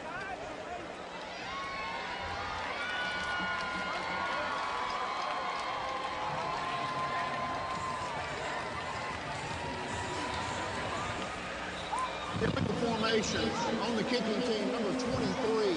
That's a 5-yard penalty from the previous spot. We'll replay 4th down.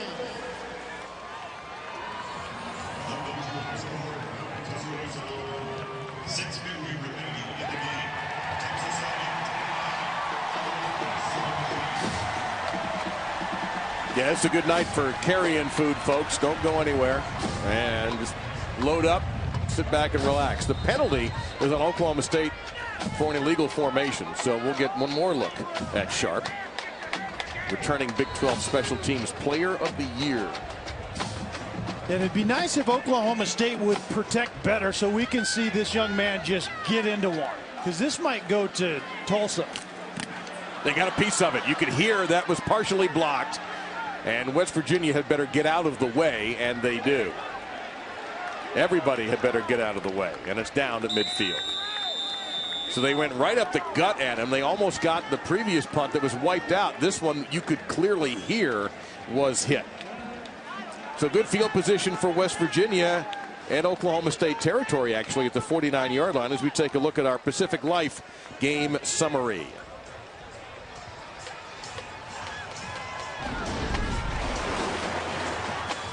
And on our game summary, we have some of the big numbers of the game, and that is some steady offense from Oklahoma State.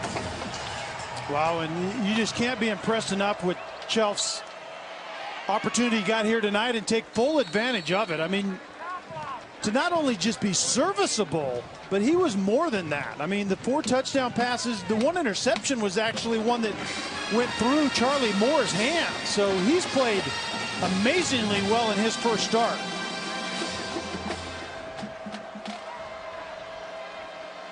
Geno Smith, this is Bailey, and this time they're all over him. Lindell Johnson, who's come on in the game, and Bailey's got to be exhausted.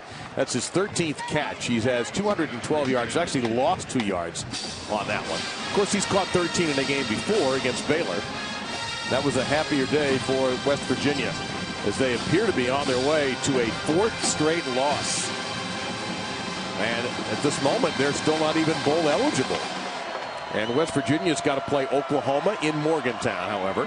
Then they go to Ames, Iowa, Thanksgiving Friday. That's never an easy place to play. And they close out with Kansas in Morgantown December 1st, where they will certainly be expected to win.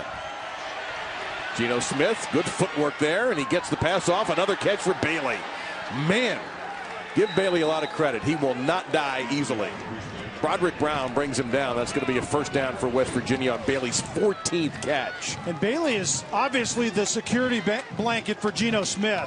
Running the comeback, does a nice job of working back toward his quarterback down the sideline. And after he makes the catch, he's a nifty runner as well. But they just couldn't get the ball to him enough tonight, although 14 touches for 225 yards. Well, you have to double that? Wait a minute. I was going to ask you that. How many more times? Well, there was at least 2 opportunities down the field for big plays when Geno missed it. Figure that into the scoring right now, and it's a different story. Well, he went for him again. Now, the other thing is, Bailey says, you know what? Can I hydrate? It's a long trip home. I don't want to cramp up on the plane. The other thing is that Tavon Austin has 9 catches for 67 yards and a touchdown, but he hasn't been as effective. You think because Oklahoma State just game planned him more? Yeah, I think you're right. You can get the ball to receivers getting up in the morning and off the bus when you get to the game. It's the effectiveness of those touches, and there have been more opportunities left on the field that would have made a difference in this game. A little pressure this time from Oklahoma State. That's a beautiful catch. And by Ryan Nealon, that was a nice grab. Getting an opportunity to play, comes up hobbling just a little bit. So Bailey has now tied the school record for most receptions that was set by Austin in that Baylor game with 14. On the ground, Dustin Garrison And he will be short of the first down. See, in that play right there, to me, Dave, epitomizes where West Virginia is in this offense. It's essentially the same stuff that Oklahoma State is doing. Dana Holgorsen has installed both of them, obviously. But when you need to run the football, Oklahoma State's incredibly effective, and West Virginia just isn't consistent in that part of the game. Geno Smith backpedals, throws. Is that a catch? Yes. Austin with his 10th grab. That was terrific. Well, what's happened for West Virginia since 2000, when they have scored 30 points or more, they're 80-4.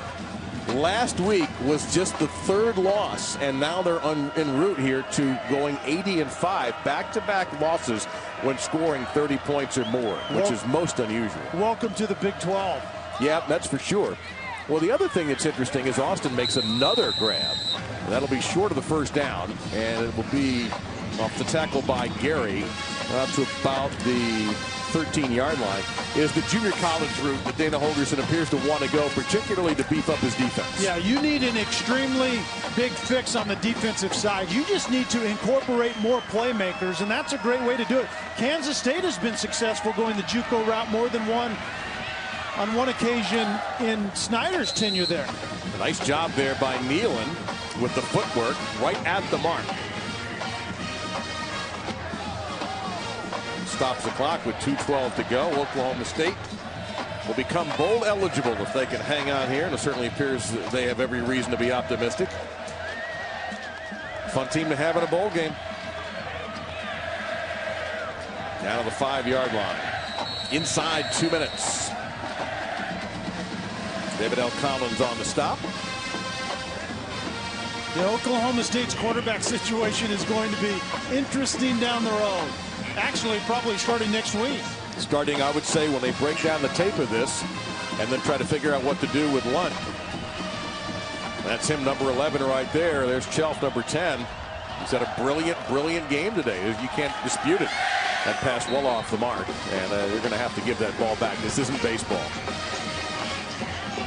Well, and the thing is Wes Lunt really represents the skill set. Someone like Brandon Wheaton that they have the last couple of years. By skill set, what do you mean for this offense? Big arm. Okay. Big arm, and you can make all the throws from anywhere on the field, which is what this offense is about. He can't run the football all that effectively, but that isn't the style. They use the running back to handle that part of it in this offense. Yeah, that's spiked to the ground, volleyball style. That's that's Justin Gilbert who did that. Want to learn how to break on a ball. The receiver looks open, the ball's there, boom, break on it. Justin Gilbert does a nice job of not only breaking, but breaking at the right angle, that front shoulder, and knocking that ball down. So this is the last stand here for West Virginia against Mike Gundy's defense to get any more points.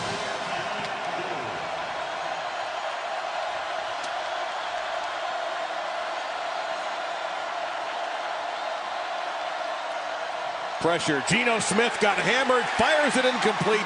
Oklahoma State will wrap it up. How about the call from Bill Young, the Oklahoma State defensive coordinator? Yeah, Sean Lewis coming off the edge and was untouched. He talked to us, did Bill Young, about the timeliness of that pressure. You know, the risk to reward of bringing pressure in a spread system. Well, this game is essentially over with. He brings Sean Lewis off the edge untouched, and this isn't fun if you're a quarterback. You know you have to get rid of it. Your receiver isn't out of his break yet. You have to get rid of it anyway. Then you're down by 21 points. Oh, yeah, I forgot to mention that part. Well, Oklahoma State had questions at quarterback. They were answered by Clint Shelf, which, as Kelly said, will now lead to more questions. Right. But you know what? Mike Gundy probably has a 24-hour happiness rule that allows him and his staff and his players to enjoy. Personal foul. Chop block, number 60. Combination high-low block. After distance to the goal. First down. I was going to say the 24-hour rule a lot of coaches have is, hey, you get 24 hours, you're happy, and then we'll get back to work. I've also heard coaches talk about they're unhappy by the time they walk off the field. Yeah, you start replaying all the negative plays, but Oklahoma State, this is getting out of hand in this victory formation. Yeah, this isn't necessary at all.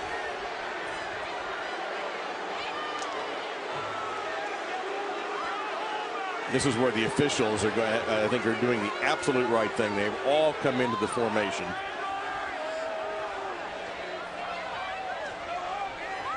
.926 total yards in this game today, and 89 points.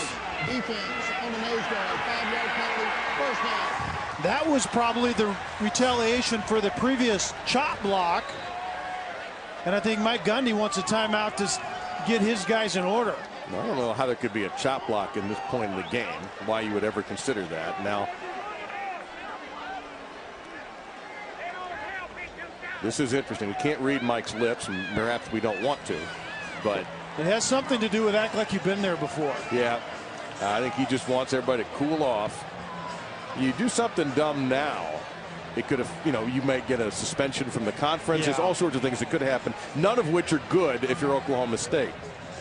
Yeah, the game obviously is over with. Just let the time run. Both teams need to do that. Show a little class, gain some composure, and get off the field and go home.